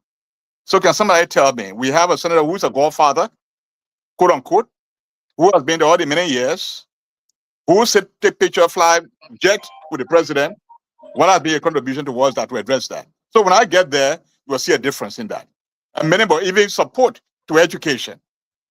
Other universities across the country in the same range with Grand Judah, they're getting 1.5 million, but the budget of Grand Judah is 800,000. The other time I had to talk to the management of the university president for to launch a fund drive to be able to meet the budget requirement of the university. so that we don't have a substandard university to run, so that people are graduate can raise money. You know what I found out? We wrote a letter to the president pro tempore. We wrote a letter to the speaker. And the feedback we got was that, look, how come the other university guy and graduate did not get? Were there not senators in the cabinet budget hearing to flag the issue, the interest of graduate county? So the next time we're sure that with the next year budget season, we should make sure we come around so that we go to the speaker, go to the president pro tempore office, so we can harness this, so that graduate will not be, sidestep again. So when I become a senator, this thing will be something of the history, because I have my background in finance, and there's no way that other county will get any money and graduate does not have. Then I will have to raise the concern, and I'm sure when I raise the concern, my colleagues will listen to me, because I'll come with a voice, an informed voice, and so several benefits will show, but I can't take all the time now. But I sent something to you, Freeman. I sent 12 points to you regarding what the Towah has done, and I'll send something to you also, things I will do that will form part of my agenda or my platform. I'm still developing here. I've come here for consultation. For all the things I will do, you hold me by to be in a platform. Now, the second question from Mrs. Dolu is that what mechanism will you put into place to guard against future divorce? In the case of what we saw in the past. Let me say this. I respect my ex-wife, and she's a very excellent woman. Whatever happened between us, when you have two people, sometimes we have disagreement that we cannot reconcile on.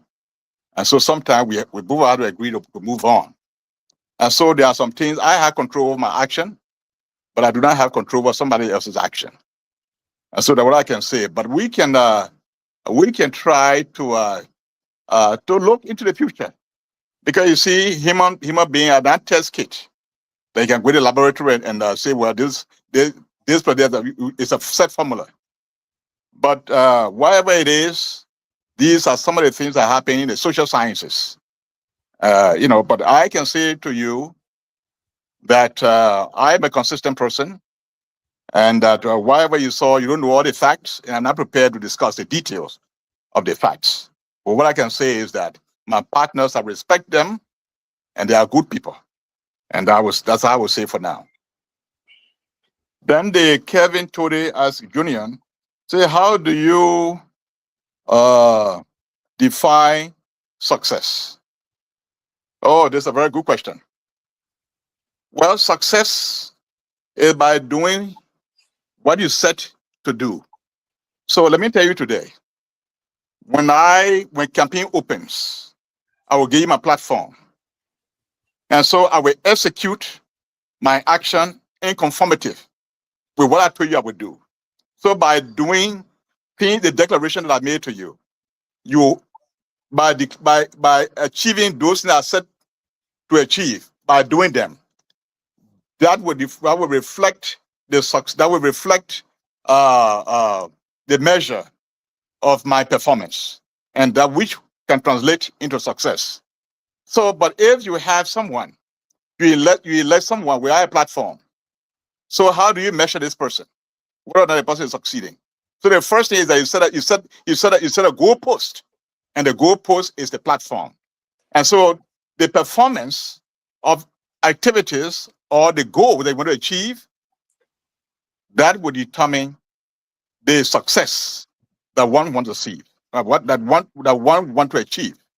And so I will set goals, I will set parameters, and those parameters I will operate within them, so that my action can be measured. So success is measuring actionable goals, both tactical and strategic goals that one set. Strategic, long-range goals, and tactical is short-term goal that you achieve that translate into long-term goals. So we'll set parameters for the get going, and so you're holding responsible by those. Then, what are your first 3 top legislative priorities? What I would say to you is that one of the core area that requires strengthening and that is hurting our nation is the leakage in our public financial management, the management of our resources. There the leakages come from, and that is hurting the nation. That even transcend beyond Grand Gedeh. And so this is why it is good to have an informed individual to select as a senator of Grand Gedeh County, because that person goes on to become an asset to the republic. And so the first thing I would do is the need to review the status quo of engagement of our natural resources. That is key. Because the resources, the way the regulation that we have, the law that we have, wherein people come and they are giving carte blanche, a lot of waivers, we're going to look into that, wherein the resources are extracted and action is taken to perfect most of the resources in country, thereby creating jobs. So if there are legislative barriers that cause the plight of our natural resources, then we have to revisit that. That would be my number one intervention, because that handles job creation. So that is the area of job resource protection and job creation. The second thing will be human capital development. So if there's anything, if there are gaps, first we investigate if there are gaps. And I know that there are gaps in our educational system. Grand Gedeh is a frontier county. Many of our young people went to refugee camps during the crisis. Right now, a good portion of Grand Gedeh County is bilingual. What is wrong with the Republic adopting a framework to say that we can strengthen language studies in our country? It may not be legislature, or it may be some review of some legislation on education that allow for specialist language training.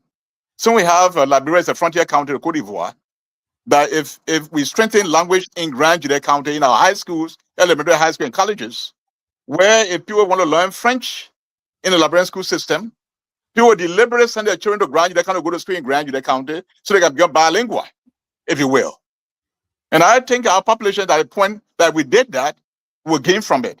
Even though there's a crisis that hurt us, but there are good deeds that come from the crisis. I have been honing this for quite some time, since the formation of the Third Republic, when I was in the government, but I think that I'll still be following deaf ear.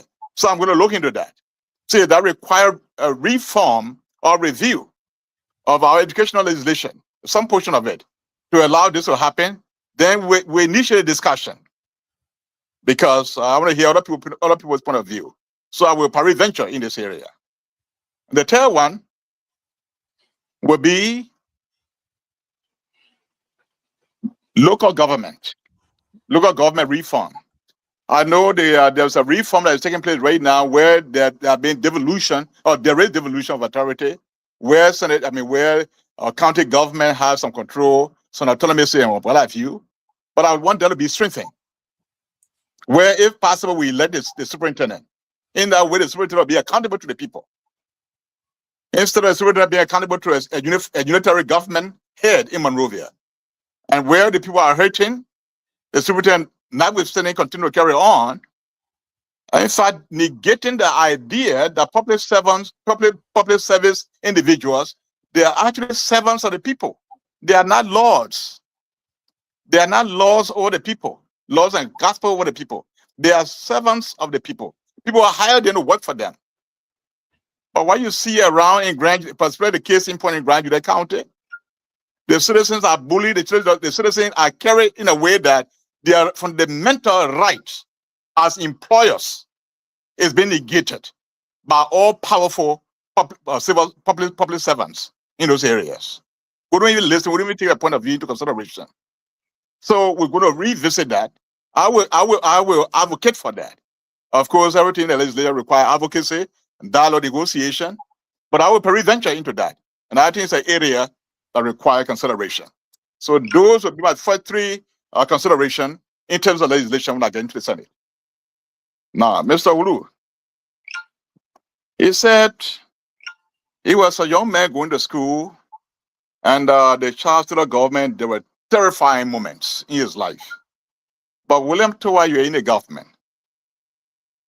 What did you do to alleviate the suffering, the nightmare that Grenadians are going through?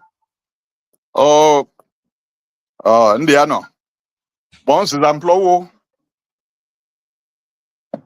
The jet plane on drug law, plane da namu de gulom number. You're genuine, na plope, emo. DK Kloma, I'm not drug, I'm crying on drug, and also yak bomb. What project? What park promotes was that more rabble? Yeah, more do Diao or do William Towah? Well, do you all understand crime? The moderators, do you all understand crime? I mean, yes, we do, but we have our audience are training with us. They do not All right. No, I'm gonna mix that, Daniel. Yeah, I'm gonna mix that. I'm gonna mix that. But I am persuaded to speak around a little bit. But I'll mix that. You see, so you're not prepared. No, glom be emo. You dike klamu. Because you blood woman. You do not see it or no. You no plus all that. You must do the you don't know the agbo. You know the agbo no. So the point I'm trying to make here in the Crown language, specifically in the Kunaba language, is that look, I've already given a background that I have been part of the struggle of our people until 1997, when there was the need for election to take place in Liberia. And I made a conscious political decision to join the MPP political institution. The number one thing is the question of necessity and survival. That drove my action. So while it is true, I was in that government, but I was not all powerful. I had limitation. Of course, we all lobby. We had a very strong superintendent in Grand County, Ruth Milton, who was in the AFL, who was a military person. So superintendent, I felt comfortable because she would protect our people there. And so being Monrovia, we were just trying our best to make sure friends would survive. And there's somebody in trouble, we try to get around to put in words. So that was the situation. So it's not that we had it all influence. Then some of the suffering people are going through, some people were arrested, some of them are own relatives, some are own traditional children were arrested. You think I didn't go around to lobby? I did. Myself, I could not leave town. When I finally found the time to leave town, I left town. And I came to the States. I recall when we were there was a very powerful representative from Grand Gedeh County. Even though we were in the government, but how do you get out? He went for a visit to Grand Gedeh County. He passed through there, one of the Ivory Coast, and that's in the States. So those of us who were there now were like were being monitored, and so that it took me a while before I even got out of town to myself. So there was a situation that many people did not understand, but at that time you have to be careful with information because information could be used against you. So it was not like a civil government or a democratic government where democratic institutions all functioning. You all know the military was commandeered by the fact of the NPFL, the police, the SSS. So William Towah, who is a political figure, who made a political decision, who got a small deputy ministerial job somewhere or a vice president joined the bank somewhere, what power does he have to speak to power, to say change things? But we are doing what we can. I know I took some party ID card, I said, share with my people. There's a problem, just say I'm a partisan. So you can be so it is a crisis because even the teller himself everywhere, people act by themselves. And you all know this is commonplace. Some people are so zealous that they hear themselves. So that's it, little brother. So even though I was there in camouflage, trying to find a way for me to leave, but when there's a way for the point word, pseudo we do, so that there can be a second a voice too from outside. But we did not have, I did not have that so much authority by working in the government. Yeah. So that's what I want to say concerning that. But it's unfortunate, but at least thank God we had a very strong superintendent. I know there's so many things that happened that Ru had to put her feet down. Because one time I remember, and I was somewhere when Ru had to come to defend our people in my presence because I was part of the process. And so we fought our own fight, but we had our own limitation, my son, my little brother. Yeah, so that's it. Thank you very much, Dad. The final question, yeah, about Marshall Dennis. Marshall Dennis still our people. Do you agree? Well, let the electorate decide. But what I can say is that what I said Marshall did not do, coming back to do. So I am saying I'm providing a better alternative for our people. And finally, none of us chose to be born crying. God made us cry. We owe it to our county. I owe it to my county, but my expertise will help save my county. Because when I retired for good tomorrow, I want to live in Zwedru. But the condition is right now is appalling, and that has to change. Thank you. Thank you very much, Dad. So we're going to take calls. We have a caller on the line, and this caller has been training with us here. In fact, matter of fact, he has a long, I can say, comment here. So, caller, what is your name and where are you calling from? Okay, thank you so much, Mr. Freeman. I'm Isaac Mulu Goyam. Right. I'm a Ghanaian. I'm a Kenyan. And I really appreciate the fact that Towah can speak Crown.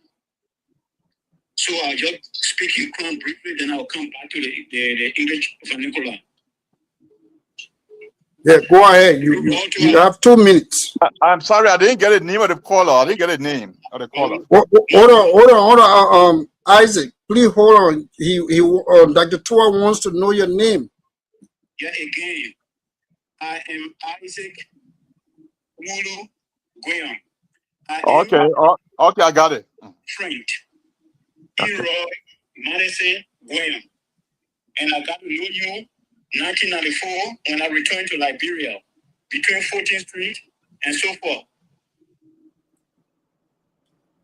So, yeah, go ahead. I'm on the Ablima Kabe.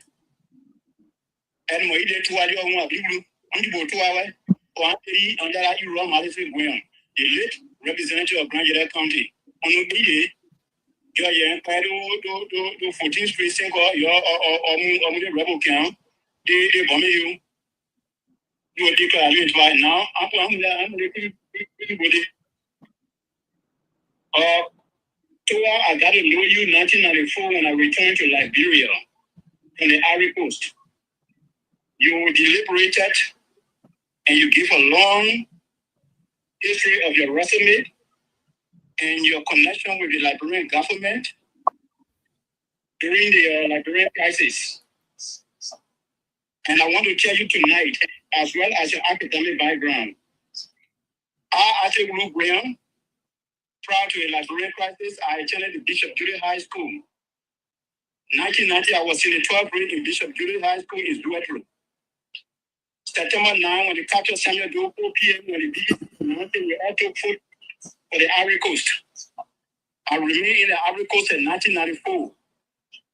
1994 March, the Baptist Mission, they sponsored me for the Baptist Seminary in Monrovia, Liberia.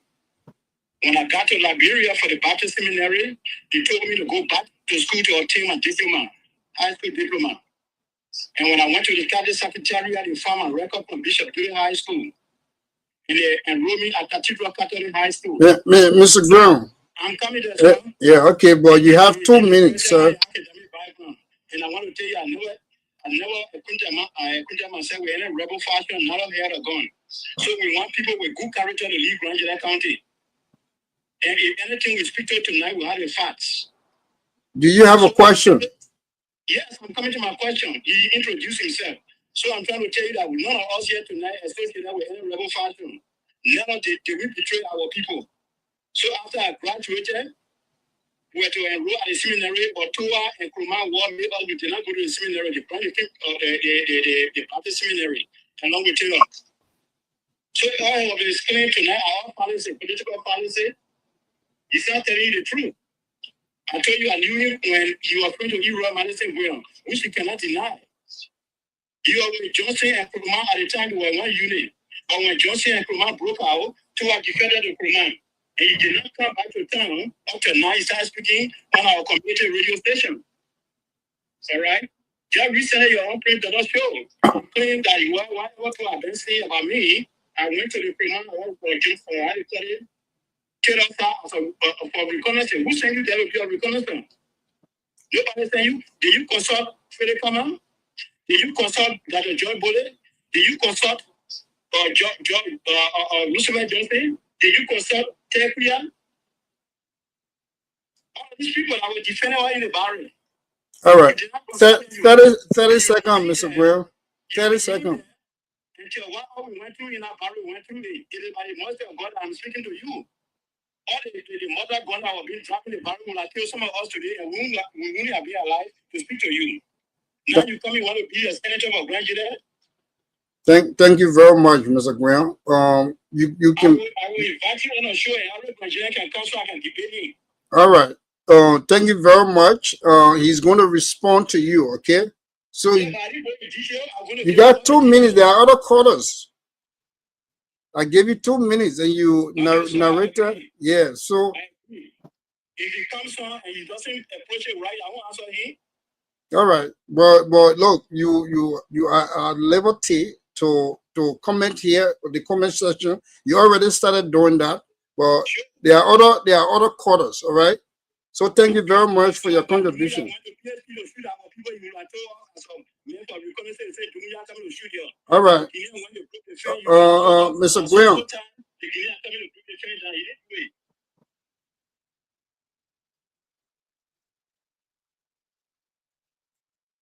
Good evening, caller. What is your name and where are you calling from?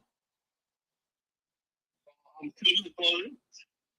All right. I'm calling from Baltimore, Maryland. Yeah, even though I know you, but I just want our viewers to get to know your name. Welcome to the show, Mr. President. Yeah, thank you. So, do you have questions for Dr. Towah? I have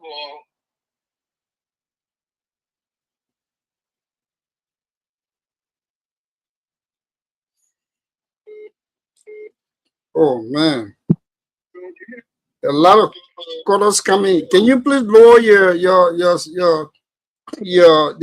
noise in the background? You playing the show at the same time you on the. All right. So welcome to the show. Is there Mr. President? Someone's calling. Oh my God. Okay. I think we lost him. Hello, caller. What is your name and where are you calling from? This is Gedeh HotSeat. Gedeh HotSeat. All right. Hold on 1 minute. Gedeh HotSeat. The person is calling back. Let me see what I can immerse him. Tonight it's not easy. All right, go ahead. I will call him back. Go ahead. Gedeh HotSeat. Do you have a question for? Yeah. My first question is, what is Dr. Towah's greatest achievement? And if he shall leave the political scene tomorrow, what will his people say about him?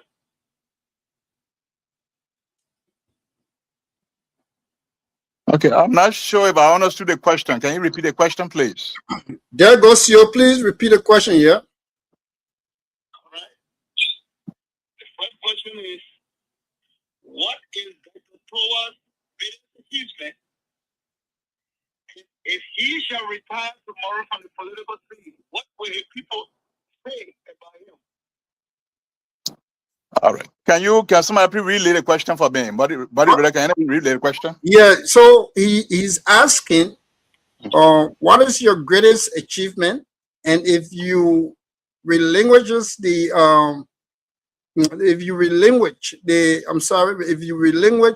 leadership, if you retire, what will your people remember of you?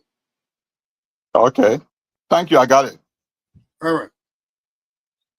So there he's going to answer you. I think the first time the people said we should minimize the questions, and then he can answer them. Then we'll go to the next set of questions. And for me, I believe in majority. Majority said it, so he's going to address these two questions first. So Doc, you can go ahead and address those two questions. Well, thank you. Thank you, Mr. Freeman and the rest of your panelists. The speaker, Mr. Ase Wu, I could see that he's highly emotional, and which is rightfully so. I mean, he's entitled to his feelings. But most of what he said about me are just not true. Are just not true. Apparently, he doesn't even know me. If he doesn't know me, because if he knew me, why you say you would not say that? I mean, just 1 second. Let me answer my question. 1990, I was president of Grand Union University Association, and 1991, I was elected by my peers. All alone, I was in the struggle for our people. So to say that I joined to the MP of a rebel group, it's just not true. It's not true. To tell you the truth, it's not true. Now, he mentioned Eroy. I know Eroy. Eroy is my little brother. You know, we're not contemporaries. He's a small boy to me. I know your other brother, Christopher Guion. Christopher and I are contemporaries. So, but I really don't know the Ase Guion. He said, I know him, Maybe he knows me, but I don't know him. But I know I do Eroy, may so rest in peace. And I know Christopher Guion. But what you say here, I think he's saying out of emotion or out of hearsay. But the what he presented, that's not William Towah. And I'm sorry that he thought that way, but that's not me. The second question from Mr. CEO, what is your greatest achievement? And if retired, what do I want my people to remember me for? Well, so far, my greatest achievement is my contribution into human capital development for our county. Now, what I want my people to remember me for, I still have life in me, and I'm asking the people of Grand Gedeh. Grand Gedeh is our common patrimony. Grand Gedeh is a gift of God to us. I have seen everything. I have learned everything. I have worked everywhere. What I'm concerned about now is building legacy. Legacy. And so if you place the right person who has the right attitude and who has the right conviction, the best you can get is progress. And so what I want people to remember before, more than what I've achieved so far, is that William Towah laid a foundation for the new Grand Gedeh following the crisis. Today, we remember Albert T. White. Even though Albert White, biologically, is not a Grand Gedeh born, but by adoption, he's a Grand Gedean. And the work Albert T. White did for Grand Gedeh County the works stand out. And so when I am opportune to serve, I want to leave a mark that the new generation that will come after me, the new leadership, at least they will have a reference point. This is when Towah came here, he created a sound financial management system. You know, I worked for ECOWAS. I was the chief of finance, director of administration and finance. All the years, every year, I'm audited twice by Pricewaterhouse and Ernst & Young. And I left ECOWAS with flying colors, no 1 cent got missing on me. Misappropriate, nothing, not 1 cent. And I'm going to bring that discipline to Grand Gedeh County. Accountability in Grand Gedeh County, the management of resources is appalling. And so I'm going to instill strict discipline in conformity with the Public Financial Management Reform Act of Liberia. And so I promise you that. And so I want to be remembered of setting the agenda for the growth and development of Grand Gedeh. And that's what I will do. Thank you. Thank you very much. We have a caller on the line. Caller, what is your name and where are you calling from? My name is Tommy So, Daniel. Yeah. Welcome. How many minutes I get to talk? You got 3 good minutes to talk. Thank you so much. My name is Tommy Soul. Wait, let me see whether the doctor and the panelists are hearing you clear. Are you guys hearing him loud and clear? Bring the volume up a little bit. Let him bring his volume up so we can really hear him. Okay, so bring your volume up, yeah? Okay, I said my name is Tommy Soul, the son of the late paramount Chief Johnny Zinoso from Biai, Chidom, Golden County. Right. I'm loud and clear. Yeah, go ahead. Okay. There are a lot of things you talk about from the genesis of his, show. He says something I want to address it. Thank you so much, Dr. Towah. Thank you. The least I think we need to discuss as a Grandidian. And I want to know what are the district values for district? We are not original Grandidian or what? I said this to say from the background that immediately after the coup of 1981, the country of the late Harry L. Johnson, a former PLC member, and Nelson Brown Toll, they were executed. And from that time up to the death of Joe, the people of Boston District never get any benefit from the government. And you just get this credit. I'll listen to your conversation. You see how people put people into trouble. People are accusing you of being with charter or other. It has to be. If you are not part of charter, how will we know that thing is going to get closer to us? Even to be myself. When we had to go after the death of Samuel Bro, who and myself lay together, and he knew our plan from the county. But he was talking to me in a way that he said, "It's not safe for you to be here." And we were talking, people just said, "Oh, the really man is informal." That's how our people be here to go and get that's how they be here. But I will meet with you one-on-one because you are cheerleader, Patricia Body. Your question, Mr. Soul. I don't have to ask questions. All right, go ahead. No, go ahead. You got your 3 minutes. Now, from what I listen to you with your educational background, what I do, you're the kind of people we need in that center. You know what, going to still a guy is because we never had a level people to make contribution. Because if you can't write, you will never have a bill. You need to communicate with your police to able to come. So, what all you say, I'm holding it in my left hand until I can meet with you. I will sit with you one-on-one and talk to you. But I'm going to tell you that the county grand jury, if you will be senator or whoever will be senator, you need to reconcile. The level not put aside this much, they don't put from this side, they don't put from this side, because our district has been silent for a very, very long time. Thank you very much. I wish you all the best. I'm not going to vote for anybody that has to do with politics. If you be for which party I'm making support, but once I know you get all of the requirements that I need, you get my support. So thank you, and I will meet with you because Patricia appeared to make an arrangement for you and myself to meet and talk one-on-one. Thank you. Thank you, Mr. Soul. And look, gentlemen, I'm going to come back here to the okay. Dad, you want to comment on what Mr. Soul said? Or you just want to, let me just briefly comment on that. And let me say, Mr. Soul, thank you so much. I knew your late father, Johnny Soul, very well. He was a very good man. I interacted with him. When we were trying to bring our people back to Liberia, I've been to Granada many times. I met with the old man. I've been in the arches of the crisis to provide hope. When I was a deputy minister, when I led a delegation to Granada, we met with him. So I'm glad to hear your voice, and much of what you say is a commendation. I look forward for us to meet. But let me say this. Sometimes it is just easy to use a black brush on people. People that started with Charles Taylor in the rebel war. They had issue with Taylor. Taylor killed them. For example, Samuel Doki.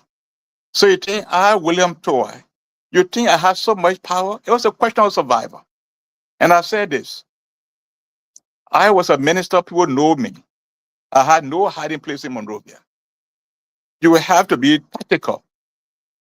You have to be wise. But the allegation of say he went there, so he carried news on crime people, where? My mother had 2 children. People who know me, 2 children. My elder brother next door. His name was Nesimo Apeton Towah. He was killed in the war. Even I will here. I have my own wounds on me here for the sake of our people. Then where am I coming from to go sell people that people just come and say? Let me tell you one story that when I went to Minnesota. I was sitting down in Minnesota to a very prominent person house. And we're discussing general thing that we're having the election coming in Minnesota. And the old woman came, we're eating something, and she mentioned my name. I was taking part in elections. And she thought she was in Liberia. She was in Liberia. And she thought she saw me doing bad things. And so, oh, I went to I have one hello big gun that they were shooting in the BBC.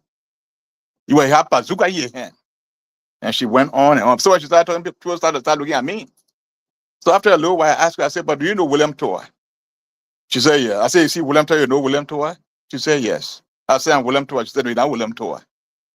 I said, no, I said about William Towah. What she said, well, the William Towah, I know she started describing the person. And the person described that to a different person, and not me. So sometimes people say things out of emotion that are not true. I'm telling the truth. But what I can say to you all today, I, William Towah, the blood that runs in me is a crown blood from Niao to Kunabo. I am this great-grandson of Nyawekui from Kunabo. I'm a warrior son, and I stand for my people. So all of the lies that have been peddling around, I tell you this: anybody think you got anything, bring it on me. I'm not even going to tell you the quote. You take action. Bring it on me. Put it in the air. Let's see that.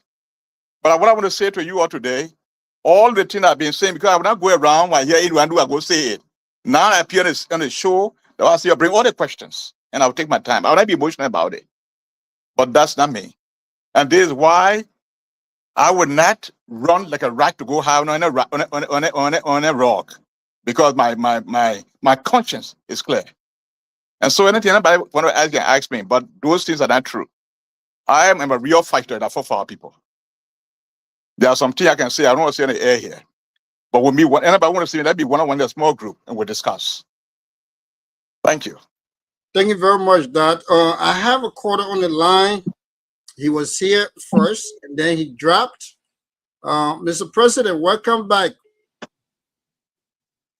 Yes, sir. I don't know where I dropped, and I was here talking by myself, but I noticed that I was off the line.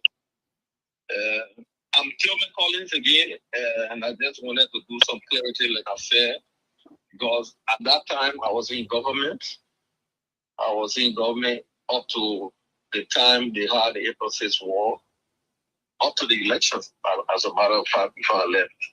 So I was there when Towah held about 2 deputy ministerial positions, even before Charles Taylor came to power. And I just wanted to make specific reference to what I know that happened. And, I heard the previous speaker before me, Isaac, making a statement that Towah, Taylor, and Kumar stopped them from going to the seminary. That's not true. And I think we Grenadians should be very factual instead of coming up on these kind of media and making statements when they got no clue. We were in Liberia. We worked for government, and we represented Grenadians. There was no time in Monrovia that Towah took arms or joined people to go against the Crown people. He made a statement. The Towah was not going to make the statement on EFBC. Probably they will not even know that he was outside the barrack.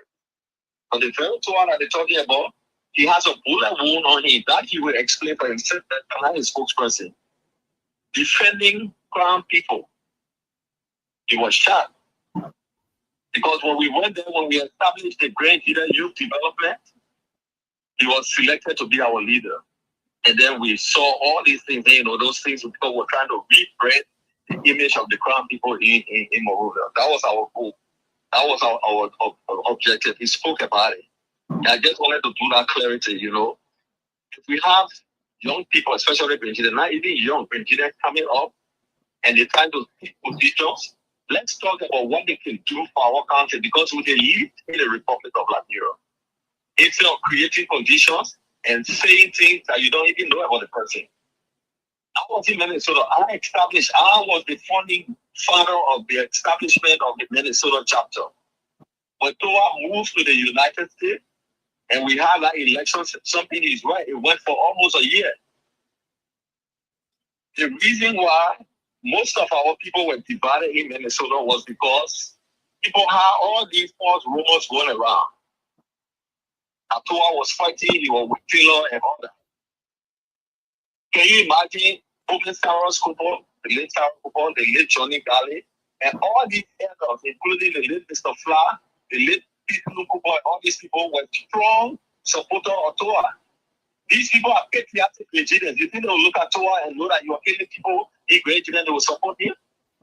The reason why we never elected him was because there were people in the United States that said they were not going to deal with our chapter if we made Towah president. And Towah stood the ground until you contest, and we just felt the best way to be able, because we just not established as a chapter. To mingle with other chapters, we make sure that we have to carry a different leadership. But when that's based on the fact that he was killing people in Liberia, that's not true. Towah was working for the Republic of Liberia. General Hezekiah Bowen when Taylor was president as a minister. Roosevelt Johnson worked for Taylor as a minister. The late Bob Marley worked for Taylor as a doctor. Were these people taking guns in Monrovia and running after crown people? Absolutely no. They were there because they wanted to protect and defend the interests of the Nigerians. So we should stop this kind of thing. We live here in a developed country. We should stop our system. If you don't support his politics, you can say, but when you come and start making statements that you don't have proof for, then to me, it's just unacceptable. We lacking leadership. We want anybody that can provide leadership for the country and provide better leadership. And today, let's talk about your capability. But we should not create a situation where you put things on people. Like my cousin, I work with Taylor from the time Taylor came to the time Taylor left. Mr. President. Yeah, you took 30 seconds. Yeah, that was with Taylor. Everybody knows. That's not the whole world done with Taylor to fight against some people. Absolutely no. Yeah, Taylor was friends from GFA. And Taylor came in. He went to Taylor and he worked for Taylor and worked for Taylor's administration. But if you ask people from Putin, they will tell you how Peter Farmer defended the interests of brown people and protected the people that were in Putin when Taylor forces that wanted to go after them. Most of the people from Putin will tell you that. Thank you, Mr. President. Make it very clear so people understand. Thank you very much, Mr. President. All right, let me go to the next quarter here. Quarter, what is your name and where are you calling from? Oh, just hold on 1 minute. I forgot. That you want to comment on what President Tim Collins said? Hold on 1 minute. That's fine. Let's go to a question. I think he said, it was very clear. All right. So, Koda, what is your name and where are you calling from? This is David Towah. I'm calling from Chicago. Right. Welcome on the show. Do you have a question for Dr. Towah? Well, I just want to what my brother just said. This thing I've been following, and I know even though during the war I was not in Liberia, I was already in the state, so I cannot even comment what happened on the ground. But what I know about, and this is my strong belief, I always said a nation that failed to invest into human capital is a failed nation, especially into education. Because education is a feature of the country. And what I want to attend, I want to Mr. Collins is that there was a time I was a president for our group here in in the state. And I was a president, and Dr. Towah, when I say help financially with scholarship, the list of those, he gave more than 20 scholarships the student of the grounded or community college, and also about 12 students at the non-elementary schools in Monrovia, and these are so Nigerian again. So if we have a person like that, I think it would be a right person, because education is a foundation of everything. And I must say it was during my administration, and all the financial assistance to this for this scholarship are through me. So I must say it. If the argument of such come on, I must say it now instead of holding my peace or say it later. I think this is the right time. So 30 seconds. Into human capital. When I listen to him when he said it, I can attest to that. So I'm not to say it. Thank you very much. Thank you very much. Let me go to the next quarter. Doc, you can jump in anytime to comment on these comments that are coming your way.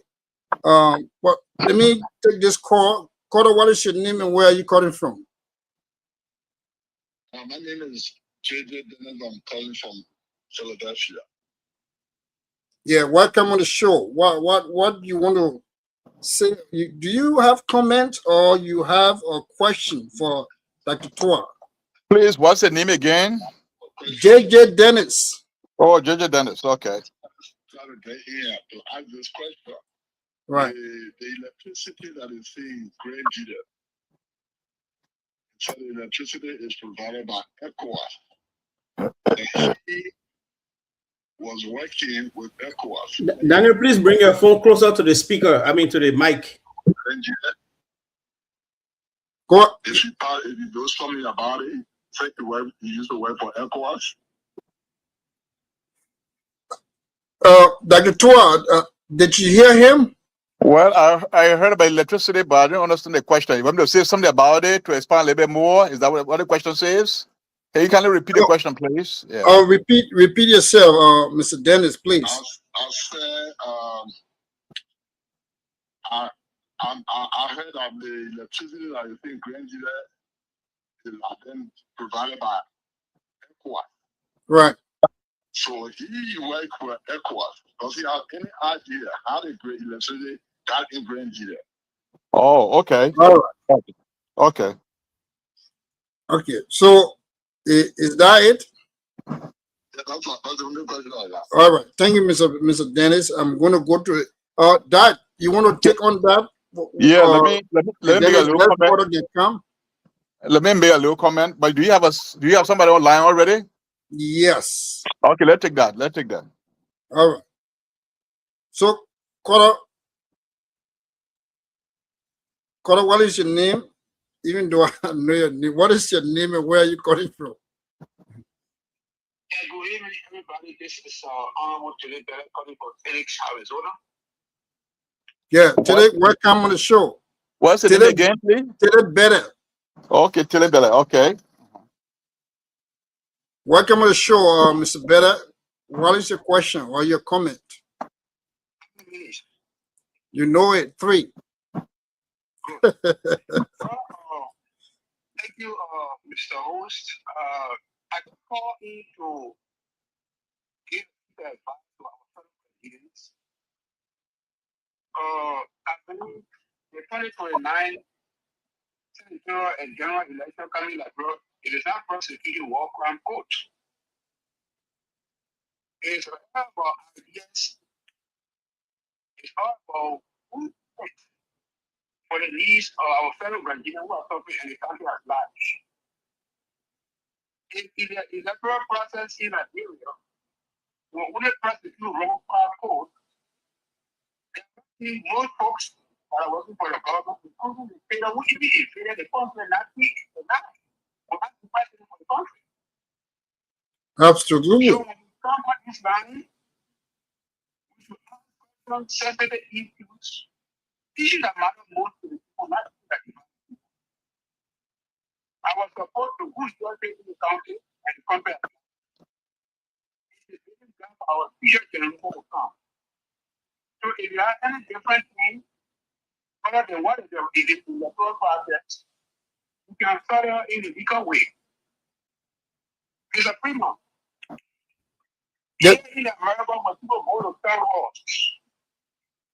when any demonstrator go there, what they do, they ask the security to throw them out. Right.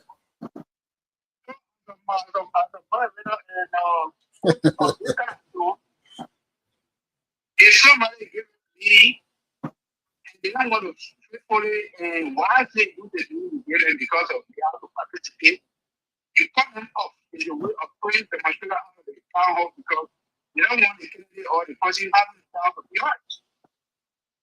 So again, federal Nigerians, right there is all what we have that go outside. Go to the sensitive issue that matter most. Try to read prosecute war crime. 30 seconds.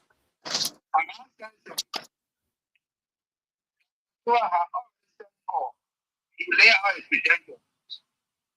He explained his participation in everywhere he worked.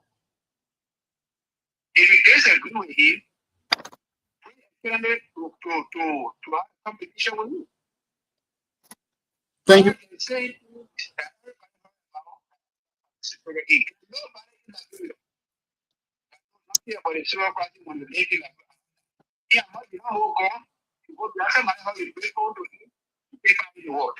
Thank you very much. You were able to use your 3 minutes wisely, and thank you for that.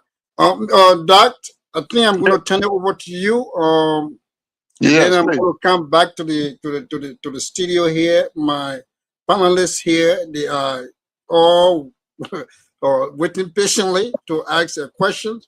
Mr. Sloot, Nayu did not have the opportunity to ask questions, and I don't want him to go out here tonight and say, "Oh, the CEO prevented me from having the opportunity to ask questions." So that is over to you. After you, then we'll come back to the studio. All right. Thank you so much. As a public figure, my first casualty is my character, that is being assassinated. But it's understandable. I chose to be a politician or to throw myself in the race. But rightfully so. When you accuse someone and the person says it's not so, if you have your high evidence, that in a case with your President Donald Trump here, the people took him to court and then to test the accusation. We are doing this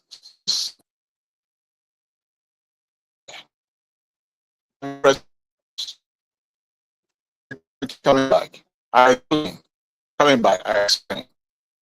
And I've explained again tonight.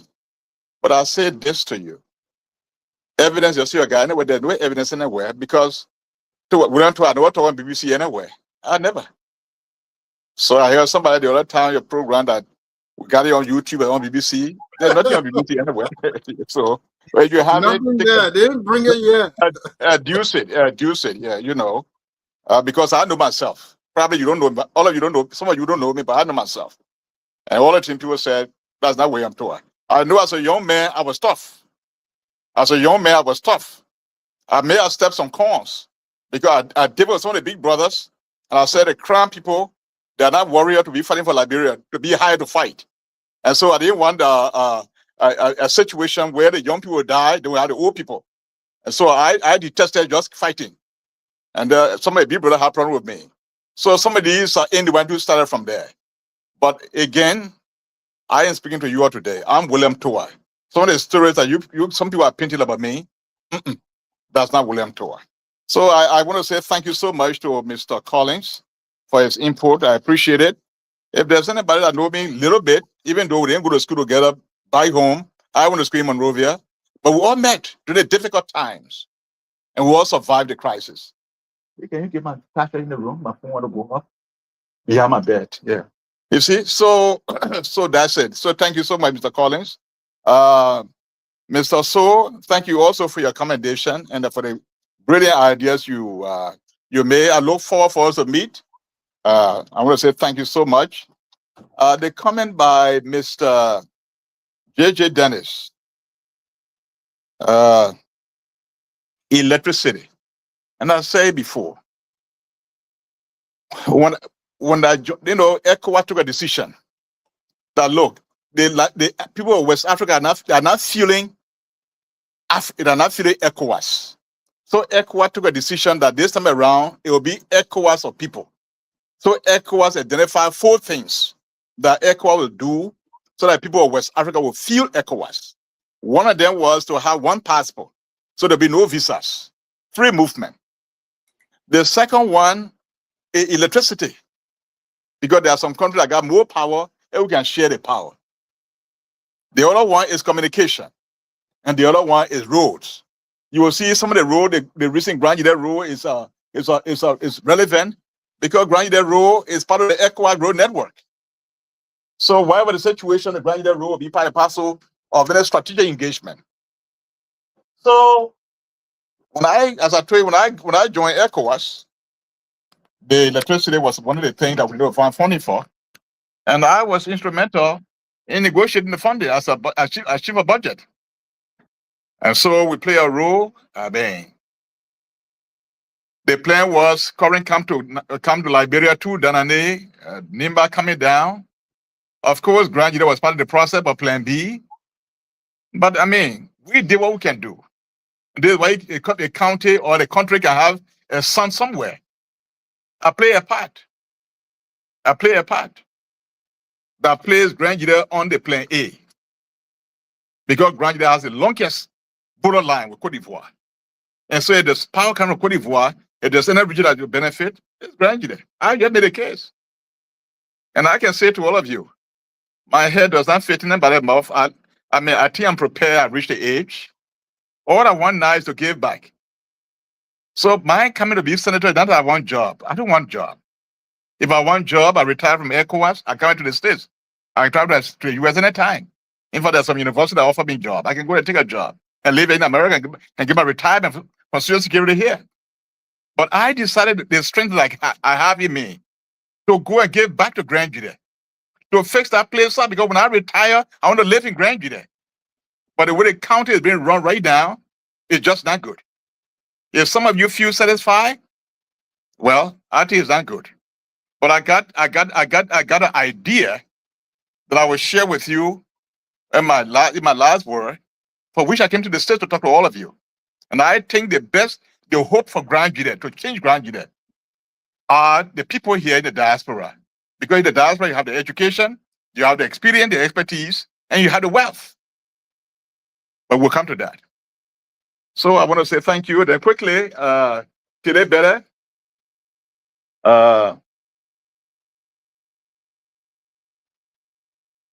Yeah, I mean, today better was not a question, was also more or less to say, look, if he spoke and you strongly believe that what he said, you don't believe it, then take another course of action. I know, so I agree with you, Tilly, because I explained this now. I think I would just now explain that everybody believe what they want to believe.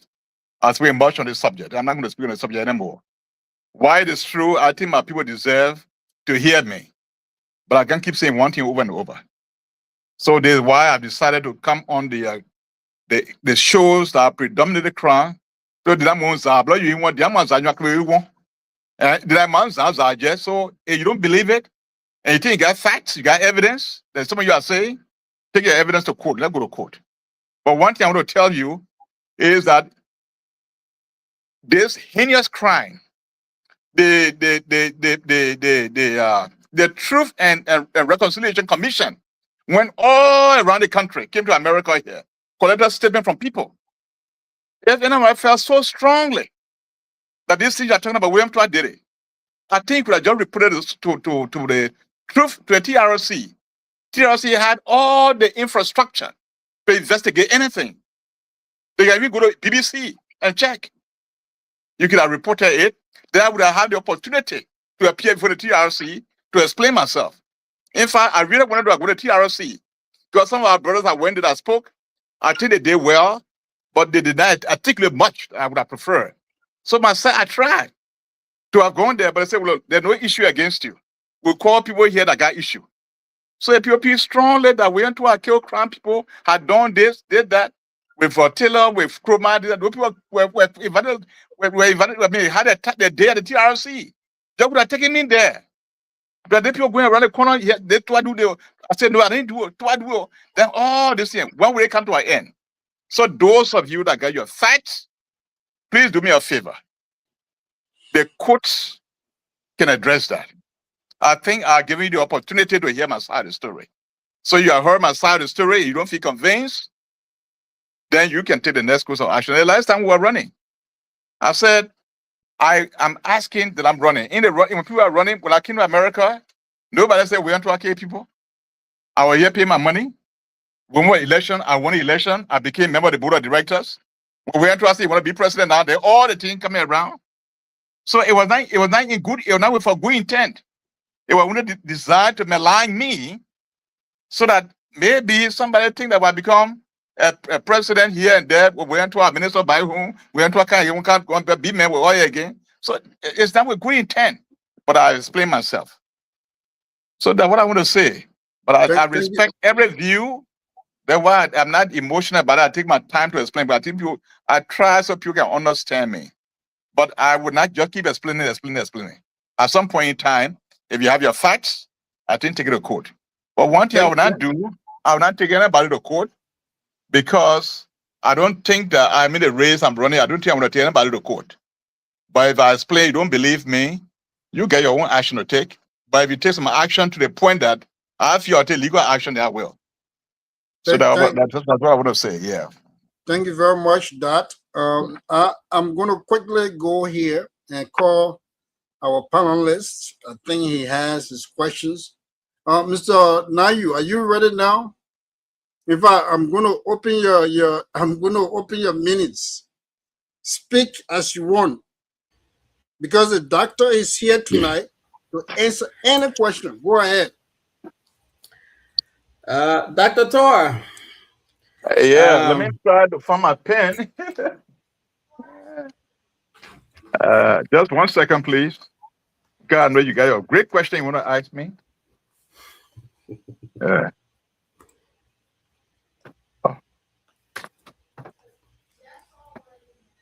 Oh, okay. Well, Oliver, you are special to know. Yeah, go ahead. Ask your question. Well, Dr. Towah, again, I want to thank you for coming on the show tonight. Taking your time and sitting here these many hours and answering these questions is not a little thing. And so I want to thank you for coming on the show and having this conversation with your people. I think people, need to know you. Those that have their doubt, they have their doubts, but the other people that don't know you, they deserve to know you, who you are, and if they can vote for you, they go and vote for you. Those who think that you've done something wrong and they can't vote for you, well, they can go on. They can vote against. However, when we posted that you were coming on the show, people sent me questions, and this is some of the things that people send me. But the way things have gone tonight, the way the show is being ran, is not the usual way. We had Senator Dennis the other day, even with the bad internet service he had, everybody asked questions, everybody was satisfied. But because I opposed, or I said that I wasn't ready to answer questions, people started to attack my person and started to attack me. So I don't feel like it's that bad for it to get to that level, for people to start saying things personal to me, or even giving me calls or sending me text messages. So on that note, I want to thank you for coming, but I beg to recuse myself for the rest of the night. I wish you all the best in your endeavors to become the next senator of our great county, and God bless you. To my panelists and my co-hosts, I say thank you for having me tonight. Have a good night, everybody. Is the All right. name Nayu? Is the name Nayu? Yes, now you this let's say Okay. I mean, if you know the late Dr. Harris T.F. Nayu, uh, that's my Well, family there. Okay. um, Doc, you say something to Mr. Nayu?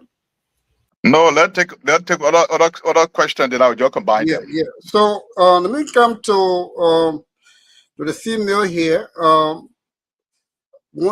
Winifred, you have unlimited minutes. Go ahead and ask a question, madam. Thank you. Thank you so much,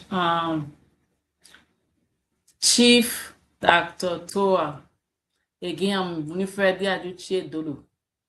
So, like I said, Dr. Towah is my in-law, so I know. Somebody says she just asking soft questions. No, I'm not.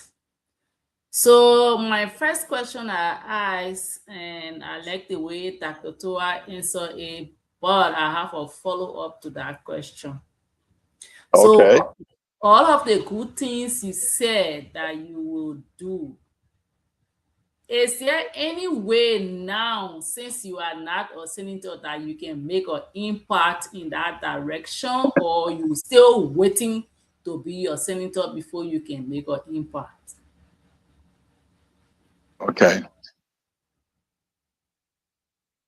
So let me my pen is not writing, so let me take the question step by step as we go. Yes. Okay. Since the pen, you can't find it now. Probably the children took it. They say they want you to go to bed. All right. So let me start from Mr. Naju first. Well, I don't know what the calls are that is coming to my son or my junior brother. I know women Naju very well, but I say this to you all. I have availed myself to interact, to ask. No question is a stupid question, and no question is irrelevant. And a question No. that comes is necessary. So I am here. Please, I don't want anyone, I did not tell anyone to intimidate anyone. Everyone is free to ask me questions. As I'm here tonight, as I've availed myself tonight, I'm prepared to, I even want to ask the same question over and over. I will do that because I've availed myself today and I will answer all the questions. So, so it's unfortunate that you have so many questions, but you didn't ask. But I don't think it's not because of me. I'm here to answer the questions. But I hope that maybe if the program end, might reconsider or come back to at least give me some questions that may not have been asked before. I'll gladly answer them. Then let's come to Winifred. Wayne, to tell you the truth, Mrs. Dolu, there are a lot of things that I would love to do, and I'm doing some of them now. In fact, I'm providing policy prescription to the local government. Let's say, for example, I had the, even I've been going around there, nobody has come to me when I go to town. Everybody know I'm in town. My small brother there, the woman coming in town, nobody can even look for the woman to speak to the woman. But somehow I go on the radio and I provide policy prescription that will help the county. One such prescription is that look, we have a university in Grand Jude. The young people are going to school. They need, if people in college, going to college, they need little money to sustain themselves. Already the parents, they don't have job in town to do. So what happened? All the gold mine companies are all in the forest, digging everywhere. What if they have their license, they come to Zwedru? And the local government say, okay, fine, you get a license to go in the bush, but you must have your office in Zwedru. And the office must be open.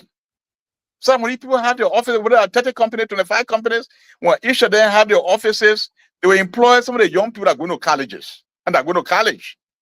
They will have they'll get 300, 400 per month. They will have low income. So if you have a 30 company in no time, 3 employees per company, you'll be employing a good number of the young people. Well, even if you didn't employ all of them, the few that get low income, they will share with some of their friends. I was doing college before. Then a life of economic activity taking place. The logging companies. Well, I suggest right now, there's nothing happening. People just take their suitcases, the grips We're in the bush there, get a go, put in the Great, get in the Jeep, go to Monrovia and fly. So there's no infrastructure, there's no architecture that's into place that will create some form of economic activities in the county. But I provided a prescription. Nobody is listening. So what form of appeal I can do? I am now the chairman of the board of trustees. The first action I took, people don't have job. Mr. President of the university just reduced the registration fee from $125 for those in the medical area to $22.50. The other science, the other area, other students have for $75. You're bringing that to $22.50. But before I did that, they just said do it. We did an analysis, a critical analysis, if we arrive at that. So that which I can do to relieve the economic pressure. Other young people have done that. For other people that got a government and are running the government. Amen. Running the government is an act. You have to be trained. They have to be trained. Otherwise, you'll be sitting there. The same jobs of people got to there, same job. Oh man, Abati went high yesterday. And so many things are taking place in Wedroom. But go now in the Tubman Palace in Wedroom. All the tires are so dirty. The tires are all broken. The administrative building, the whole place is dysfunctional. So I mean, is there a county we not have? They go to the street, Towah Street, the whole place, they're almost like a cake of red mud. The things have to change. So I'm doing what I can do, but I say with God being our helper, we'll change the status quo. In fact, the news I got here, since you asked this question, I believe strongly that the Grenadians in the diaspora have a part to play in rebuilding Grand Gedeh. What is existing right now, those on the ground, they are excluding Grenadians in the diaspora for playing active role. Right now, Grenadians in the diaspora have been treated like donors when people got problem they call. But when there's an issue of governance, for all of put hands together and say, no, the answer is not for you. You're good. You're not here. If somebody leave here today, one representative, there's a negation. It should not be. And so when I become a senator, I will create an architecture where Nigerians in the diaspora will play active role from day one, setting priorities, budgeting the priorities, executing the budget, reporting the budget, and auditing the budget. There will be Nigerian diaspora representation. That is important because if we have something that we want to do and we have the funding gap, people in the diaspora, because they are part of the planning process, they will be able to mobilize resources to fill the gap so that a critical project can be completed. But when you leave them out, when they get problem, they say you can't bring money. Oh no, there's an injustice to them. But it is important. The people who build the land, the Jerusalem, when they scatter around the world, is that the children of Israel, the diaspora came back, in exile came back and built Jerusalem. The same can happen to Grand Gedeh. I believe it. And when I become senator, my office will engage actively and will create architecture where people in the diaspora will play a part. Thank you so much, man. Thank you, Dr. Towah.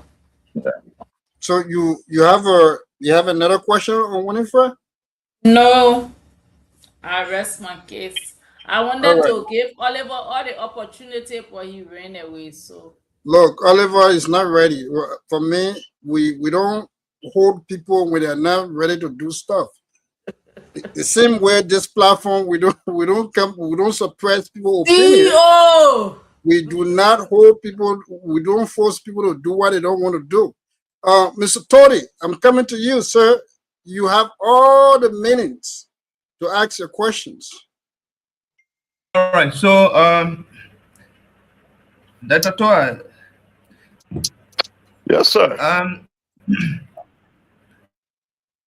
Thank you for the deliberation. My first question again is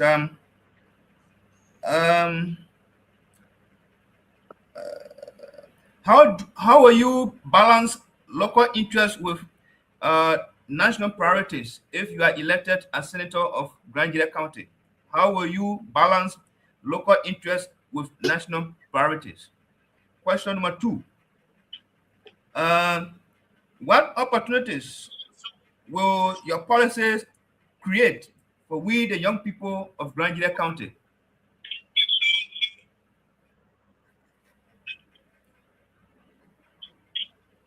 Yeah, another question? Okay, Yeah, so if I'm still opportune to ask, then I can go ahead. yeah, please go ahead. Yeah, so another question here is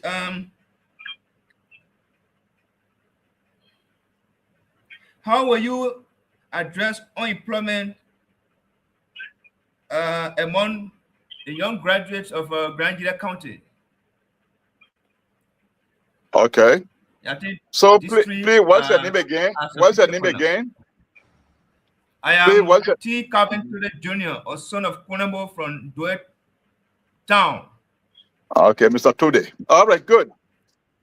All right, well, thank you. I think these are brilliant questions. And let me try my own little way, see I can try to answer them for you because they are very tough questions.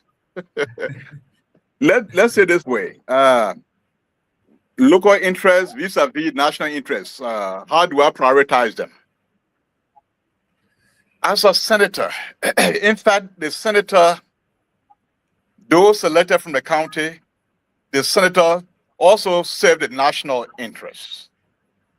But before the senator serve the national interests, there are people that elected the senator. And so their interests also come. Now, why look? Because, in the strategic planning process, local interests filter into national interests. So if all the interests come from the geopolitical locales, say Grand Gedeh, Nimba, Lufan, Grand Bassa, all the places, the interest rose, cut across. So that become a national priority. The next is school. One school there, it became national priorities. And so what we're going to do here is that, there will always be needs be presented by the local government areas or counties in Liberia. But the envelope, the resources may not always be sufficient to address all of those things. And so what we'll do is that we will identify those priorities that have the greatest impact in the very local area. In the case of Grand Gedeh, for example. Since, for example, we pay for $3 million, for example, and we got $1.5 million. So the thing that becomes, okay, the $1.5 million, one thing in Grand Gedeh that is also critical that when we do, we have a multiplier effect. We're talking about local interest and national interest. The national interest, there are some things that were identified that also that also identified across other counties. And so on the basis upon that, money is divided. And so this thing is a national interest, go and do in your county, you'll support our national interest, and they give the money. So we have to identify that thing that will have the greatest impact in the county, and so that with the county, I will have a multiplier effect in the county, and that will also have a reciprocal impact on the national scene. So if it is, say for example, like when I in public works, when I consulted public works, the idea we had small money that was shared around the country. And so when it came, we were selecting the roads to do from public works. We were looking for the road that will have the greatest impact. We went to Bond County, we selected one road. Nimba selected one road at first time by Elling. Then Grand Gedeh. The question there were, which road we're doing Grand Gedeh, the population center is in Zwedru. That's the urban area. So which road we do that will have the greatest impact to feed Zwedru, if you will. That's how the narrow road was selected. That time, I was strategic management consultant at Public Works. I was coordinating here, and so that's how the narrow road was selected. And so, but it's a national priority. So if Grand Gedeh is fed, the food consumption would be too much demand on Monrovia. The food will be coming from the area where it's good. The produce will become to market. And so, if we set local priorities have a way of fitting to the national priorities. And so we'll do a strategic engagement to make sure that we select priorities that benefit at the local level, that benefit people at the local level, that also filter in there. Those are things we spend money on first. And then we have much money. Then we can do those things that have just local implications. Say, for example, if we want to do a well, say in Duet Town, for example, and there are several wells. and say the wells are important, and we put some money aside. Well, yes, even though the well we have good health, there would not be too much pressure on the national scene, on the health system, and so we'll put money into it. So there are small things that we do at the local level that also have an impact at the national level. So we begin to look at those things and set up priorities on them. But usually in the planning process, local priorities also do feed into national priorities. No matter they do not have direct correlation, they have indirect correlation. Now, the next thing is that I don't know whether this is understand. So there no come on. So I'm didn't want the clo the bag law. So was the end of the amuno no 2K your national level ko. So kwa me di no the amuno apo we no play your benefit ye blow benefit ruye e ki amuno ye di ability no okay yo ki mo benefit ruye yo ye in wa yiro anyugo ya me no okay we no. So that how do the priority setting that impact both local and national level. Then the next question is what opportunity will your policy create for the young people? My policy is to create wealth. I mean, the whole reason why I'm coming here, Grand Gedeh is getting poor and poor every day. Many things are just lacking in Grand Gedeh. If you travel from here, go to Bilebo, you go to Towah, and other places, go to Putu, where in the place, you go to Penonkon, and other places. And you leave from there, you go to the Kure, go to say you other places. People are living abject poverty. The basic social services are not being provided. Even right there on the main road there, into that town, on the Facebook the other day, they really have him point to that town from Rebia Zai town there on the main road there. So I want us to use our resources to create wealth. So by creating wealth, it means that we're going to create jobs. And the jobs, the majority of people that do the jobs are the young people. And the fact that we have a university, even though I've not become senator yet, I keep telling our people, those are in government are serving us, that we employ to serve us. They now work like laws under themselves. I mean, they got brassing all the arms, they're stretching all the arms around, as though they control us, which is the other way around. And so when I get that, we'll create wealth. By creating wealth, we'll create jobs. And what I said, I explained before, I don't want to repeat it because of time. Those companies are going to the butcher, the mineral, they're taking the mineral for granted, for the people of Grand Gedeh. And so you have offices of creation job for the young people that go to college. Then not everybody go to the butcher, go dig gold. So those are in school that go to school, so they can get a live. Once they're getting the packet too. So we got to do these things here. It's not rocket scientists. How about why did it when you were superintendent? We say all the logging companies get officers in Zwedru. And they made that happen. And they created a job in Zwedru. We can replicate that. But I don't know what the young people that are reading the content now, whether they are listening, I don't know. Whether they have a strategy, I don't know. But things seem not to work. They play now since George don't got poor. I will take the road from Canada Road, they're passing to Buenco, go to the Al Committee, they pass the road like no lost Swadi. The whole place abandoned, the whole place dejected in Zwedru. So we have to change the policy. So the policy will be from bottom up, and the young people will build wealth and will create jobs for the young people. And I provided some antidotes towards that. And when I become a senator, I'll be a senator. I'll be hands-on. Oversight will be very strong. Oversight will be very strong. I'll leave the Senate, the superintendent, and they do their own thing. They counted there. We have to do things very well. Thank you very much. And then finally, how will you address?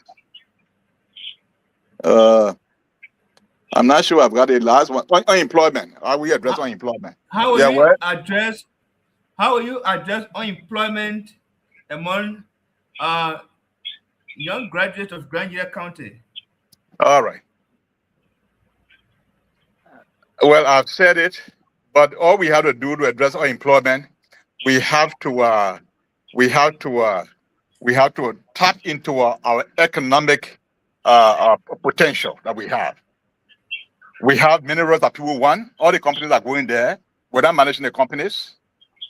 The graduates, people are graduating. Young people are graduating every day. Even in Grand Gedeh, are producing graduates. So we have to create jobs. The other way is to make sure we invest into agriculture. Because agriculture can become the highest employer. So when somebody want to get office job, they can't get a job, they can go, they can have access to some funding and go make their own farm. Especially those that study agriculture. Even those that didn't study agriculture, that study business, they can start their own farm. Those that study agriculture can help to work for them. Or they can get a little loan to start their own little business. So we have to. So the senators, where the senator come in now, the senator need on the national scene. The country is impoverished. The flat people are coming with a little money, starting a little shop, but there's no way. Even myself, who here, I wanted to ask a small money from the bank. The other day, credit small money. I can't give credit. So we have to revisit our policies and attract resources. Some of the money from our mining sector. That's something. I mean, that the people are just kept. They were saying the mining sector will revisit that law. People come here, get all the gold.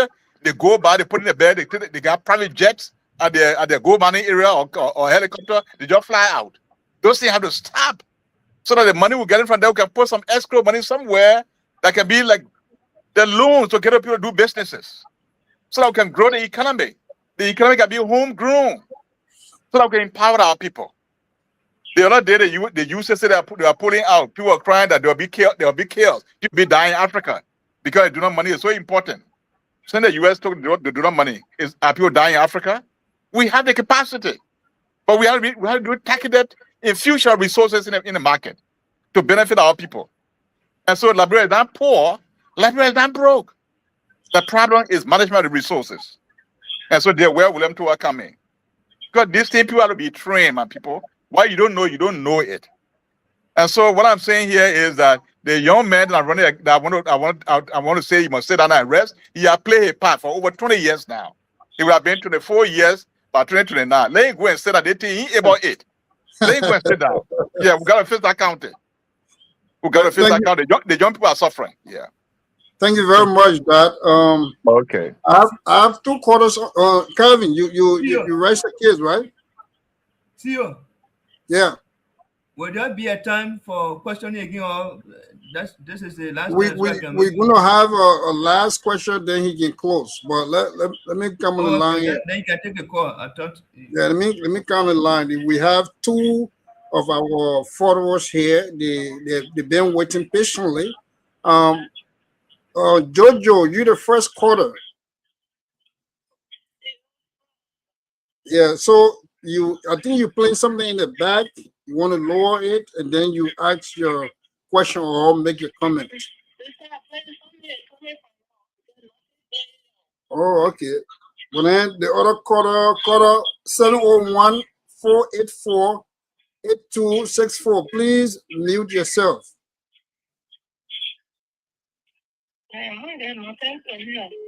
All right, go ahead. Go ahead.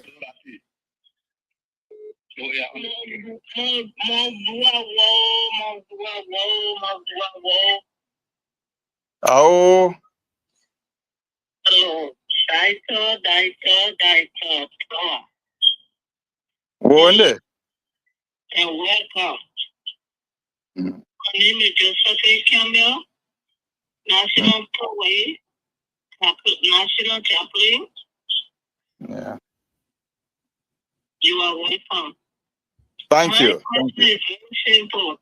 Are you planning to come to Des Moines, Iowa? Okay. That's a question. Yeah, sure. No, and all a question I start responding. So I get me tip on top. I don't get questions. All right. So thank you. Thank you. Question for now. All right. Okay. Are you to Des Moines, Iowa? He will answer later on, Jojo. So Jojo, I'll answer you. I meant your other question online. Then I'll start answering. So if you have me waiting too long.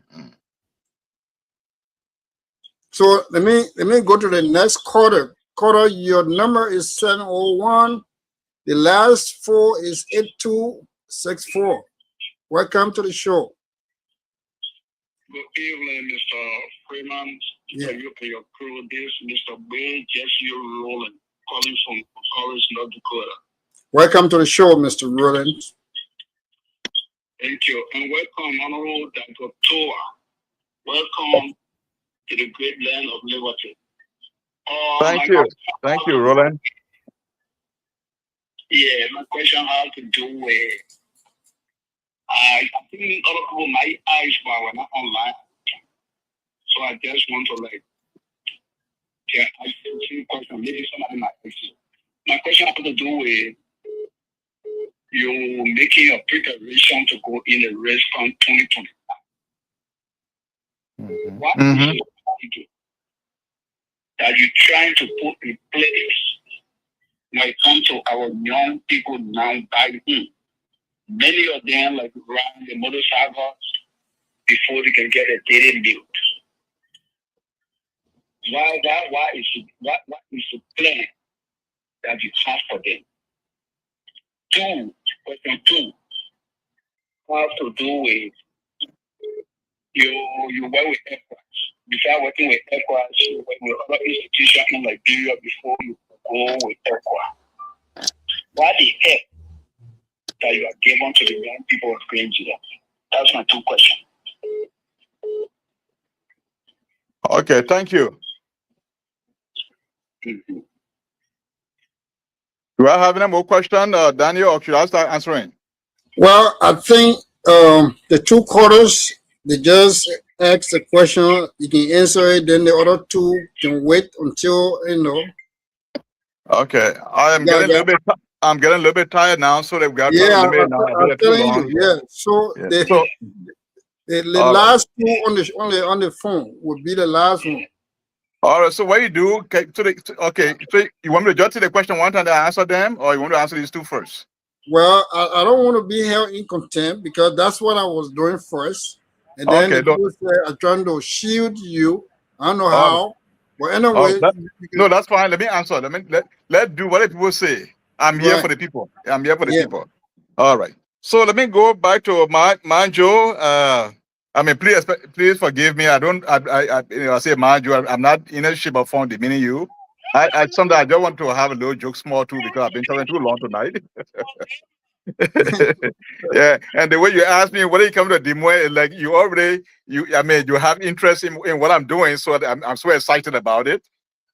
So this time around, I will not be able to come to Des Moines, but I will come to Missouri, Kansas, and then I'll return. I'll come to DC, then I'll return to Liberia. But I'm coming back early next year, either February or so, and I'll come to Des Moines, Minnesota, and other places. My team will do my schedule. Then we'll get around. But definitely, Des Moines is one of the heartbeat that we'll come to. I wish you will have time because I have a team that coming from Iowa that come to meet me in Kansas. My own small brother Benson Ray, Sophie, Ja. I think my own friend and brother Christopher Guion. I mean, and B. None. I mean, a host of people. So I can't leave their name out. They will be coming to come and see me. I hope you have chance. You can all come together. Just hire your cars. We have at least one day of meeting, greeting, and making some plans together. I will definitely come to Des Moines some days, early next year. Early next year. When you be going to Missouri? Which weekend? I'm going to Missouri on the weekend, Labrador weekend, the 30th. Not 30th. I mean 30th. I mean 31st. The 31st. Yeah, 31st. For the Conable. Yeah, for the Conable. How do you call it? Convention. Yeah, convention. Yeah. All right. So let me go to. So there's one person here. He hasn't spoken yet. So Cora, your number here is 267, and the last let me see the last digit. Wait, let me see real quick. Oh, okay. I think the person dropped back. So you can answer the.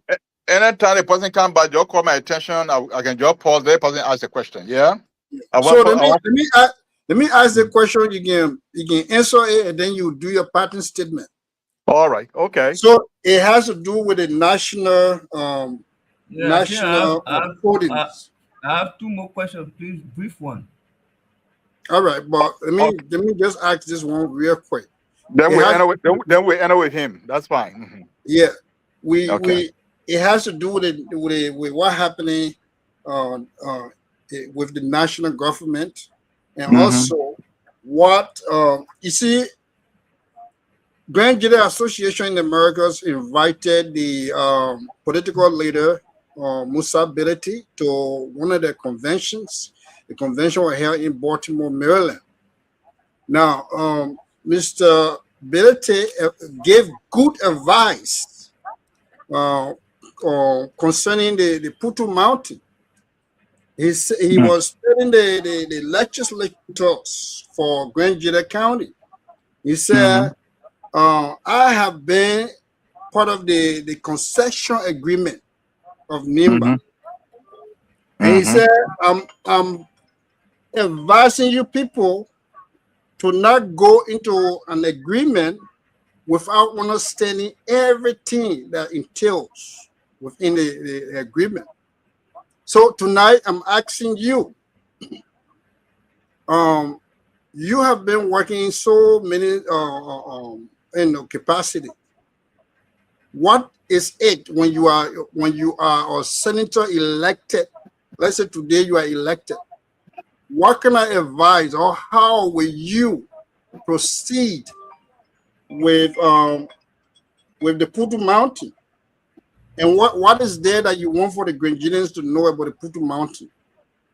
That's one. Secondly, the there's a big crisis right now in Liberia.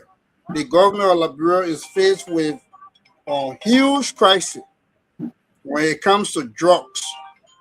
$19 million worth of cocaine was arrested at the airport. What is your position?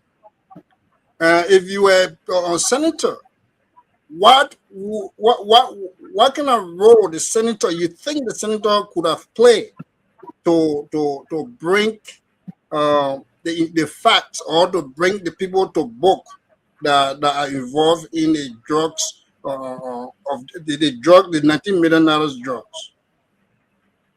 Those are the two questions. And then Okay. Calvin, please come in, because No. look, Let me answer the question that you just that will end with his. Get the right, question right, a minute. Yeah, the question a right, minute. Then Joe can ask the question. I'll come back to him. right. Okay. All right. So let me go back to just your Roland's question. So just your Roland asked the question. What plan do you have for the young people to improve their quality of life? And improving the quality of life of the young people will mean putting money in their pockets, giving them jobs to do, creating opportunities, training them. So, in fact, that is coming out in my platform, or in my strategic plan for which I'm running for beef senator. So the first thing I be there is that everybody can go to college. Then everybody has college material. Some people just want hands on to learn something 6 months, 1 year, 1 year and a half to get skills, to get to work.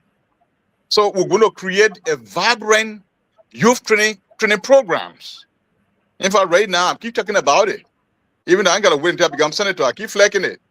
I keep telling the county people, even though I'm at a university level, but not everybody will go to college. People need to be plumbers. They need to be trained as plumbers. People need to be electrician.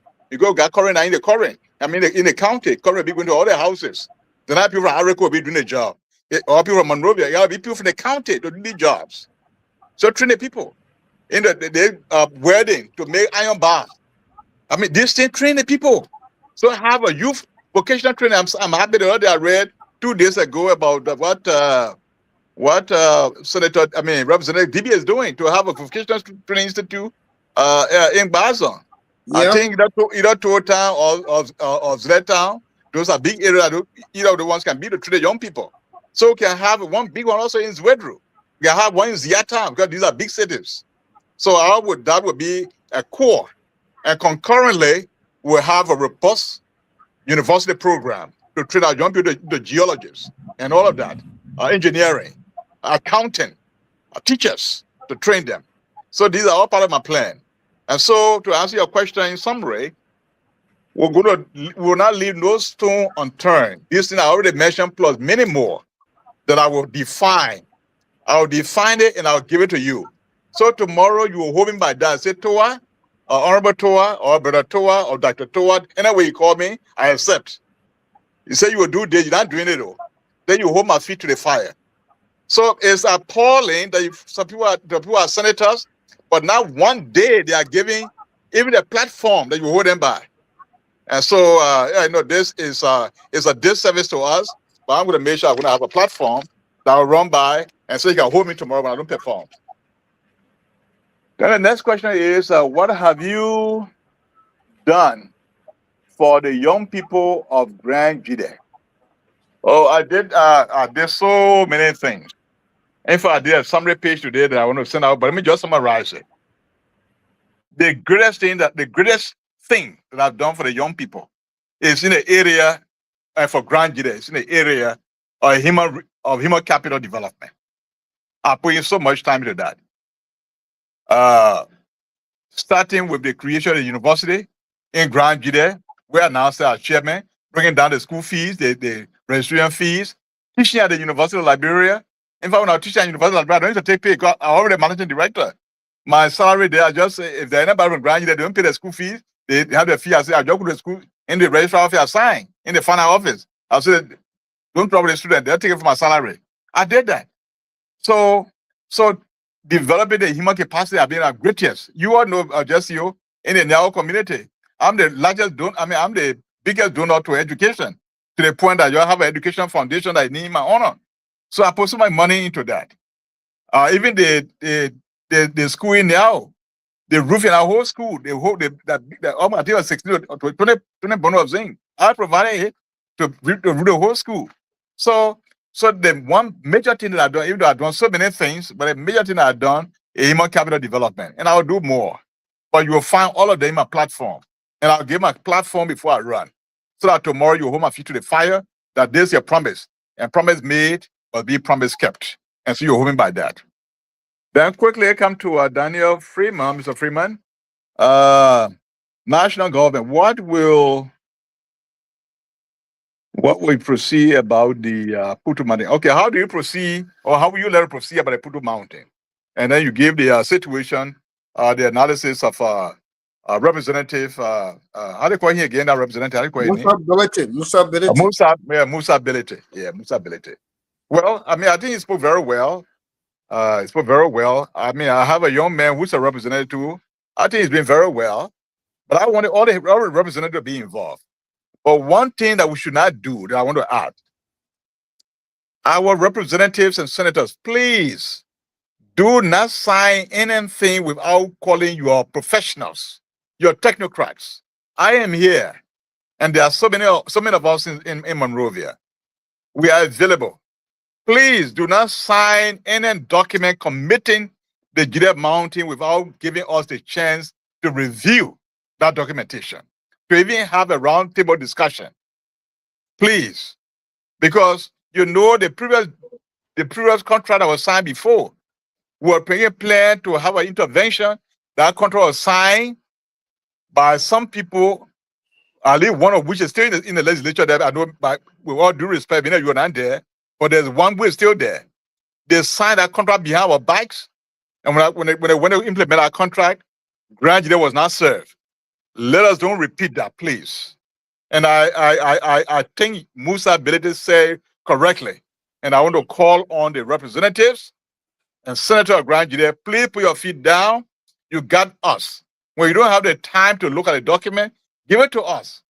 We'll do justice. Honorable Pine Wallow, he is there. Honorable Joseph Jibro, myself, Nat Baba. I mean, Bala Kanyok Bala. All of us are there. All of us, many of us, in time we are there.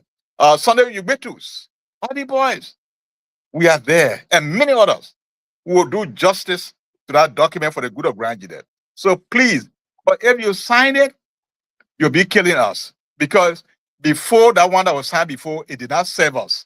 So let's look at this one. Let's make sure it serves our interests at best.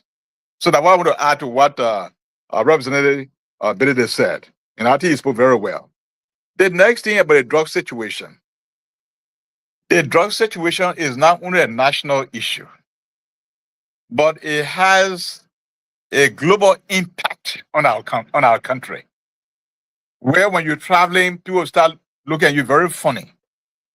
So what my advice, even though I'm not yet senator, as a citizen, I am appealing for the government to take this to look at this, to address it very critically, because this thing has the propensity to damage the reputation of our country. And you all know where we took our country from. The president did very well. Where he took our country from. Even when Ellen Johnson took over the country, when the war ended. And I can describe this is the Liberia having a free fall when Ellen took over the country because we had no system. The economy was in shambles. The roads were all broken. There were feces all in the streets of Monrovia, and we have brought the country thus far. President Weah got to do his part. President Walker got to do his part. So can I afford for something that we can take control of, that we don't do the needful that it destroyed our country, the reputation of our country. So please, government, our government, Mr. President, we respect you. Citizen Liberia respect you. We know you do the right thing. We are counting on you. Please do the right thing to save the reputation of Mama Liberia. Thank you. Thank you very much, and that's how we're going to do it tonight. Before the Calvin, you want to say something to farewell or good? And say something. Like I said, I have just two questions briefly quick. Okay, let me ask the two questions quickly. All right, go ahead. Yeah. So the first question is, what will you do to keep your constituent informed if you are elected as senator of Grand Gedeh County comes 2029? What mechanism are you going to put in place to keep them informed? Is one. Dr. Towah, you are in the United States of America, and the GGAA in that place, they have election. I think it was last year, and some of us, we are not there, but we have been observing the issue of disunity among them after election, where the Josephine, let's say Gilmore and Josephine Slew group on one hand, and the current leadership on the other hand, with that of Mr. Gwen, who case was in court for over 8 years, as prominent Granadian who is in the United States and wanting to be a senator to represent the people of Grand Gedeh County. Do you have any plan of bringing those people together to unite themselves as one people from Grand Gedeh County? If you have any plan for that. Thank you. All right. Thank you so much. These are beautiful questions. I'll try to do justice to them. So the first question is, what will you do to keep your constituent informed? I am going to have a county office in Zwedru. Even though I'll be working from Monrovia, but I will have a county office in Zwedru. Beyond that, every year, I'll make a visit to each of the 3 districts, the headquarters of each of the 3 districts. The headquarters of Baza, I guess, is Yaudi. It's between Yaudi, I think Yaudi or Pula. I think it's Yaudi. I'll visit Yaudi. I'll visit Ziatown. And then I'll visit Zwedru. Of course, Zwedru is a head. But I'll even go beyond that. Yeah, sometimes. I think district, their cities, I think Towah Town. Yeah. Well, no, Chia Administrative District. See, it's in Towah Town. You know, so Chia District as a big district is Zwedru, which is also the capital. Yes. So the Kampala Administrative District is in Bulletin. So United Towah Town over Bulletin, you know, so they are all equal power. So the common denominator is Zwedru. So I mean, I've been studying history now. You know, I want to be senator. That's why I've been going through. You're right. All right. So I will have representation on the ground, but beyond that, I will have an annual council of chiefs, elders, and traditional rulers and the county government. When I come there, not only to report people, but just to know what is taking place. Let meet and interact. Let me hear from the house's mouth.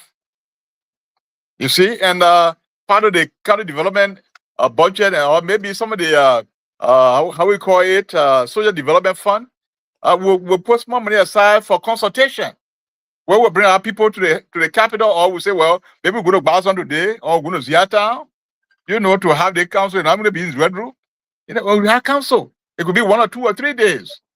We dissect our problems, what we have done, the one we have challenged with. I have a principle. Right now I live long, and all this training I've gone through, in essence, in this world, there is no problem, because every problem has a solution. There's a general saying, well, I have one step forward, my personal domain. So if you have a problem that you cannot find a solution to, that means that you are your own problem. But I do the problem of Grand Gedeh, we can solve it. We can solve it. All that is required, we have to work together. And that comes to your second question about unity. And I told you from the beginning that I intend the gem, the goodness of Grand Gedeh County is in America. It's in America. So if we want to grow Grand Gedeh, we want Grand Gedeh to be prosperous, it has to start from here. I'm going to engage Grand Gedeh in the diaspora. I'm with you. That way now. That way back. Blow Asiade. Abodo. So when I become a senator, I'll come here. In fact, I started already. I'll come and crown you all got to work together. And then I will do those things to make sure that the representation of Grand Gedeh and diaspora is felt on the ground. So that we all plan together, we reason together, we see the budget that government giving us, what is not there, what we want to do, how we can raise the money together, what we can raise in Liberia, what we can raise here, so we can build our country very fast. Other countries are leaving us behind. So I will intervene for us to have one direction as a people. To have, how many money is being spent? GGA having retreat, then GGDA have the retreat. The GGA have the retreat. Yeah, how much money? How many leakages? Well, if we have one organization, one retreat or convention, convention, and then we all put the resources together. You see, but why is it now that people go here? Then some people still come and attend the GGAA. Then some GA representatives go to GAD. We spend a lot of money in transition. It's not being economically prudent for us.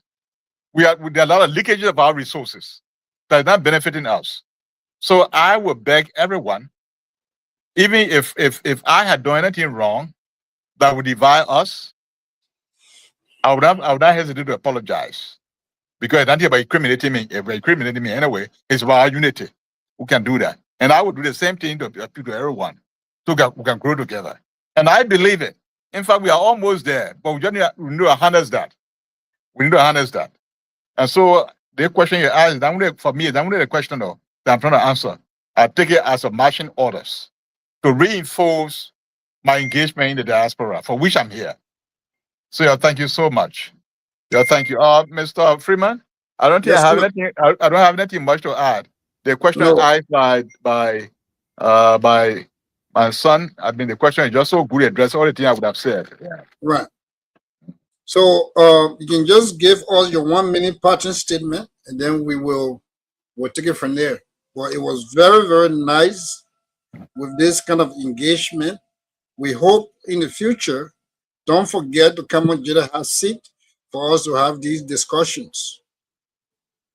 Thank you, Dan. And I think I'm honored for this great opportunity to interact with our people.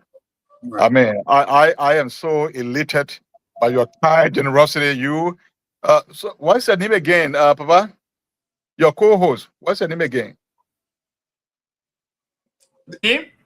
Yes. My name is Trodi Cavin Jr. and I hail from Kunebo, Dueblo. Yes. My mother is from Gleblo. She's Nyawe Bawu, and then like I said, you and myself, traditionally we are From Zadio, from Jiglo. my grandmother is from Jiglo. Mm-hmm. Yeah, called Susan Okay. Plezu. Yeah, Suzai, your uncle Suzai, my uncle, my grand uncle, and my uncle. Yeah. So you see, but in Wuzo, so I got Wuzo as no. So I mean, I know that. So you know, what I want to say here is that the generosity of you, Tode, and then Nayu and all of, and Dolu, Mrs. Dolu. I mean, the wonderful bombardment of good questions tonight, and even those that called the line. The contribution of all my brothers, my friend and brother Tillman, and all those that spoke. I am honored by the outpouring of your concern to make sure that we don't make a mistake, to let the wrong person to lead our county, because you know mistakes can be so detrimental if we're not careful. And so I'm so elated by the way you asked the question tonight. I need to hear from me, so we can make sure that we're making the right decisions. But let me say this. Our people are in a habit of electing, sometimes, of electing people who steal from them. Because I say that I'm being very blunt about it. I'm not going to be political about it. Because when anyone goes and sign for money, because actually people should not be signing for that money. Going beyond to sign for money is, I think, it's illegal. We'll look into that. Because lists, LACE lists, supposed to be implementing projects. You design your project, give it a list, let's get the money and implement the project, give it a report. But when you go there and you put a deal to sign for the money and the money is not used for the county, then that theft. That theft. I mean, I don't have no way to define theft. So if somebody think they're not stealing, then they come and explain to us what have they done with the money. In fact, Sonny, you wait to his own record. He wrote a particular senator that, Lord, you are stealing our money. We think so. But if that, can you get a report of all the money you have been signing for, what project you have done? That senator has yet to explain. And I think this issue will not die until we get a response. If he did it, the high came today to accuse me, I said, no, it's not true. It's just not true. He got evidence, bring it. So the gentleman have been written that he signed for money that he's not doing a project. All the people have been doing projects in the counties. We don't have one project to point to. Then he come to explain. And I think it's important that he explain to our people. And so I'm challenging him. And so that said, I want to say a very big thank you. I look forward to us meeting again. Whether here in America or when I return to Liberia, I will find time so we can have another interaction on all the topical issues that will impact the election process, so that people make a very good decision for our county. So mpo say gagrendo, mpo azuo, mpo introje kao, mpo introgba o, peye pa ndi ano, atogwe yo. Thank you very much, Doc. And that is the show tonight. That was look, man. I can tell you the way people trending here. So I'm gonna let it Doc to leave, and then we're gonna analyze, some of the things that were said here tonight. So, Kevin, you've been here patiently waiting. Different host, different style. People were not cross talking. We held people to their meanings, and it was fantastic, in my opinion. What is your take tonight, hearing Chief Dr. Towah explaining himself? Yeah, so thank you so much, CEO. I think it is good if you want to be a public servant to be a media friendly, because we are in a modern era. It is not like before, where we never knew about the issue of social media. In fact, appearing on public radio used to be a difficult task. And even if you appear, how many people used to listen to you? These are questions that people will ask you. But nowadays we have social media platforms that people will sit somewhere and just make use of the data and listen to people delivering what they have to say to the public. So the fact that the data is always available to appear uh, on social media platforms where he will be asked questions, and this is normal. You don't expect everybody to sing praises to you or to go your way. Uh, you will come on a platform, you have people that will question you. The question might come negative to you, but it is their opinion because it is what they thought about.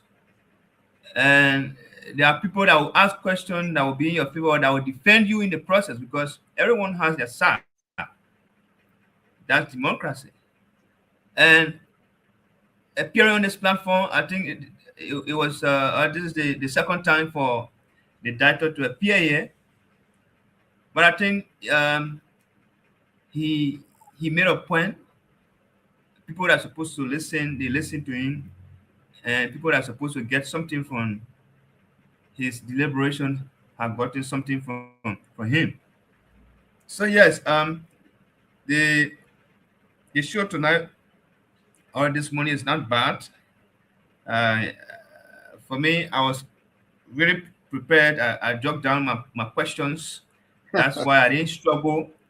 I didn't struggle to ask all of my questions that I asked because I was prepared for that, and that's why I even appear here soon. But I know I wanted I to. tell you, man, you and Yeah, myself. I know I wanted to come. Then question that I want to ask, then it have been asked already by people. Then I like repeating the same question. Then you So come that's why I came soon. contemplating which one to ask. Yeah, that's why I came soon with my. In fact, I came with 11 questions Yeah, that man. I wrote down. Yeah, so I just picked among them uh, based on what he said from his intro, and I picked some questions and asked them, and I think they were all answered. It might not be 100% to my satisfaction, but I think they were answered the best way. So yes, that's that is what we call intellectualism. And if you are vying for such position, because being a representative or senator, you are going there to represent your people. You are going there to speak for them tomorrow. So if you are somebody that will be like to appear on social media platform, you'll be shy away, or you'll be shying away from that, then I think you are not doing well for yourself. So the fact that the director is hearing other people's view, people asking you questions from diverse background, some question will come that sometimes will denigrate him or that will be difficult for him to respond to, but he can still manage to respond to them. I think it's a plus for him, and he should continue that. And CEO, I'm somebody that if I committed to someone, I committed to you. I'll continue to say this on this platform, and I'm here to decide as to which or who to support in this upcoming election. But I, Calvin, want to interact with those aspirant one-on-one and have a conversation with them, know their platform, read about them, so that tomorrow, if I'm here defending Dr. Towah, I should be able to know much about him. I should not, speak like someone who just came on board just to support someone. Let me be able to know much about him, know his platform, what I think he will do if he's elected tomorrow, and uh, if he's elected and he's not doing what was said as per his platform, that our Calvin will be able to to speak on that without partiality or maybe favoritism. Because there are some people who support people because you support I support you, CEO today, you win election. Then even if you are going contrary to the platform that you presented to the people, I should still be seeking praises to you because I brought you on board. No. So if you say something here today, if you are not doing it after you have won the election, I should be able to remind you. This is why you promised the people yesterday, but you're not doing it. Mind you, they will hold you by this tomorrow if you still want to continue. So these are things that some of us want to engage into, like Anthony Gay. And one thing I like with myself is I need nothing from any politician to say I want support from you, I want this for you, so I should run behind you, maybe to support you. No. Anthony Gay was yesterday that at that time I was yet to be a panelist on this platform. I listened to him, I told him if he he can reach out to me so that I can get his platform. Even that Towah, like I'm saying tonight, if I need his platform so that I can be able to read about him, know about him, and myself to question him personally on my own and give me some recommendations. Then I'll meet like 4 or 5 aspirants and talk to them based on what they will give me as per their platforms. As aspirant, I can decide. Maybe I'm alone. Somebody might see me like I'm alone. I'm this and that, but I have my people too that can listen to me, that can follow me.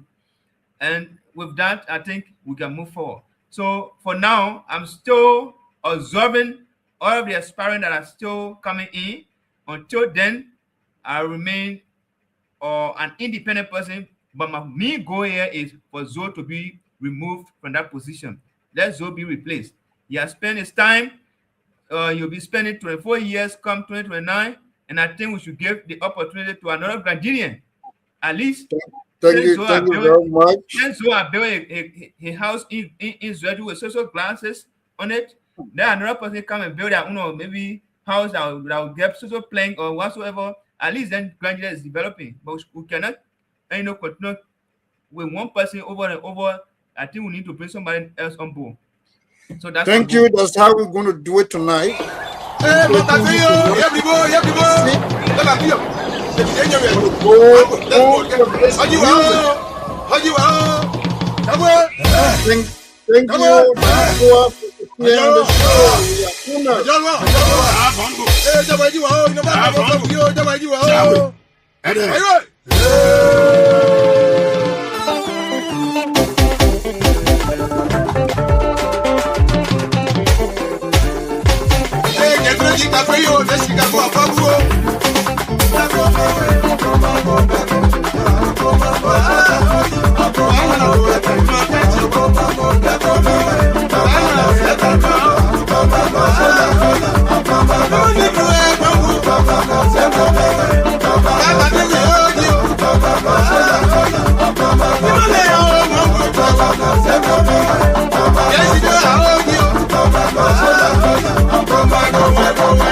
Quick.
Feeling the vibes with originalhits.com. Download every song at originalhits.com.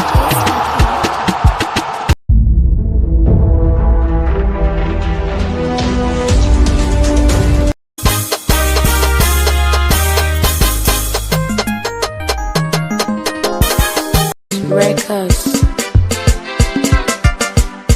It's T-Will. Zendovemu, Zendovemu, kwano dua Zendovemu.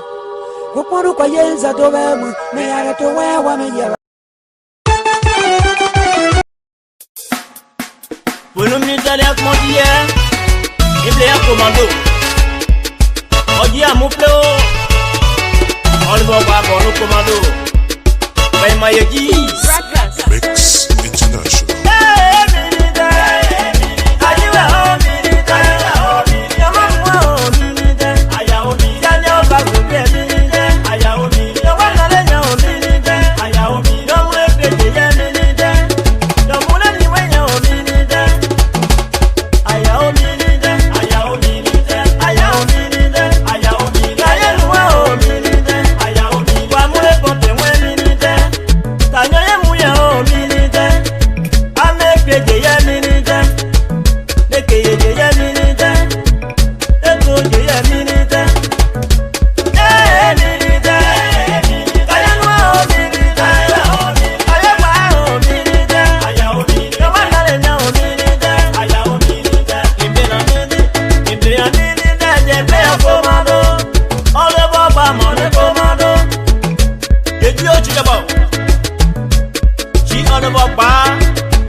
Pour le militaire comment dire, il est un commando.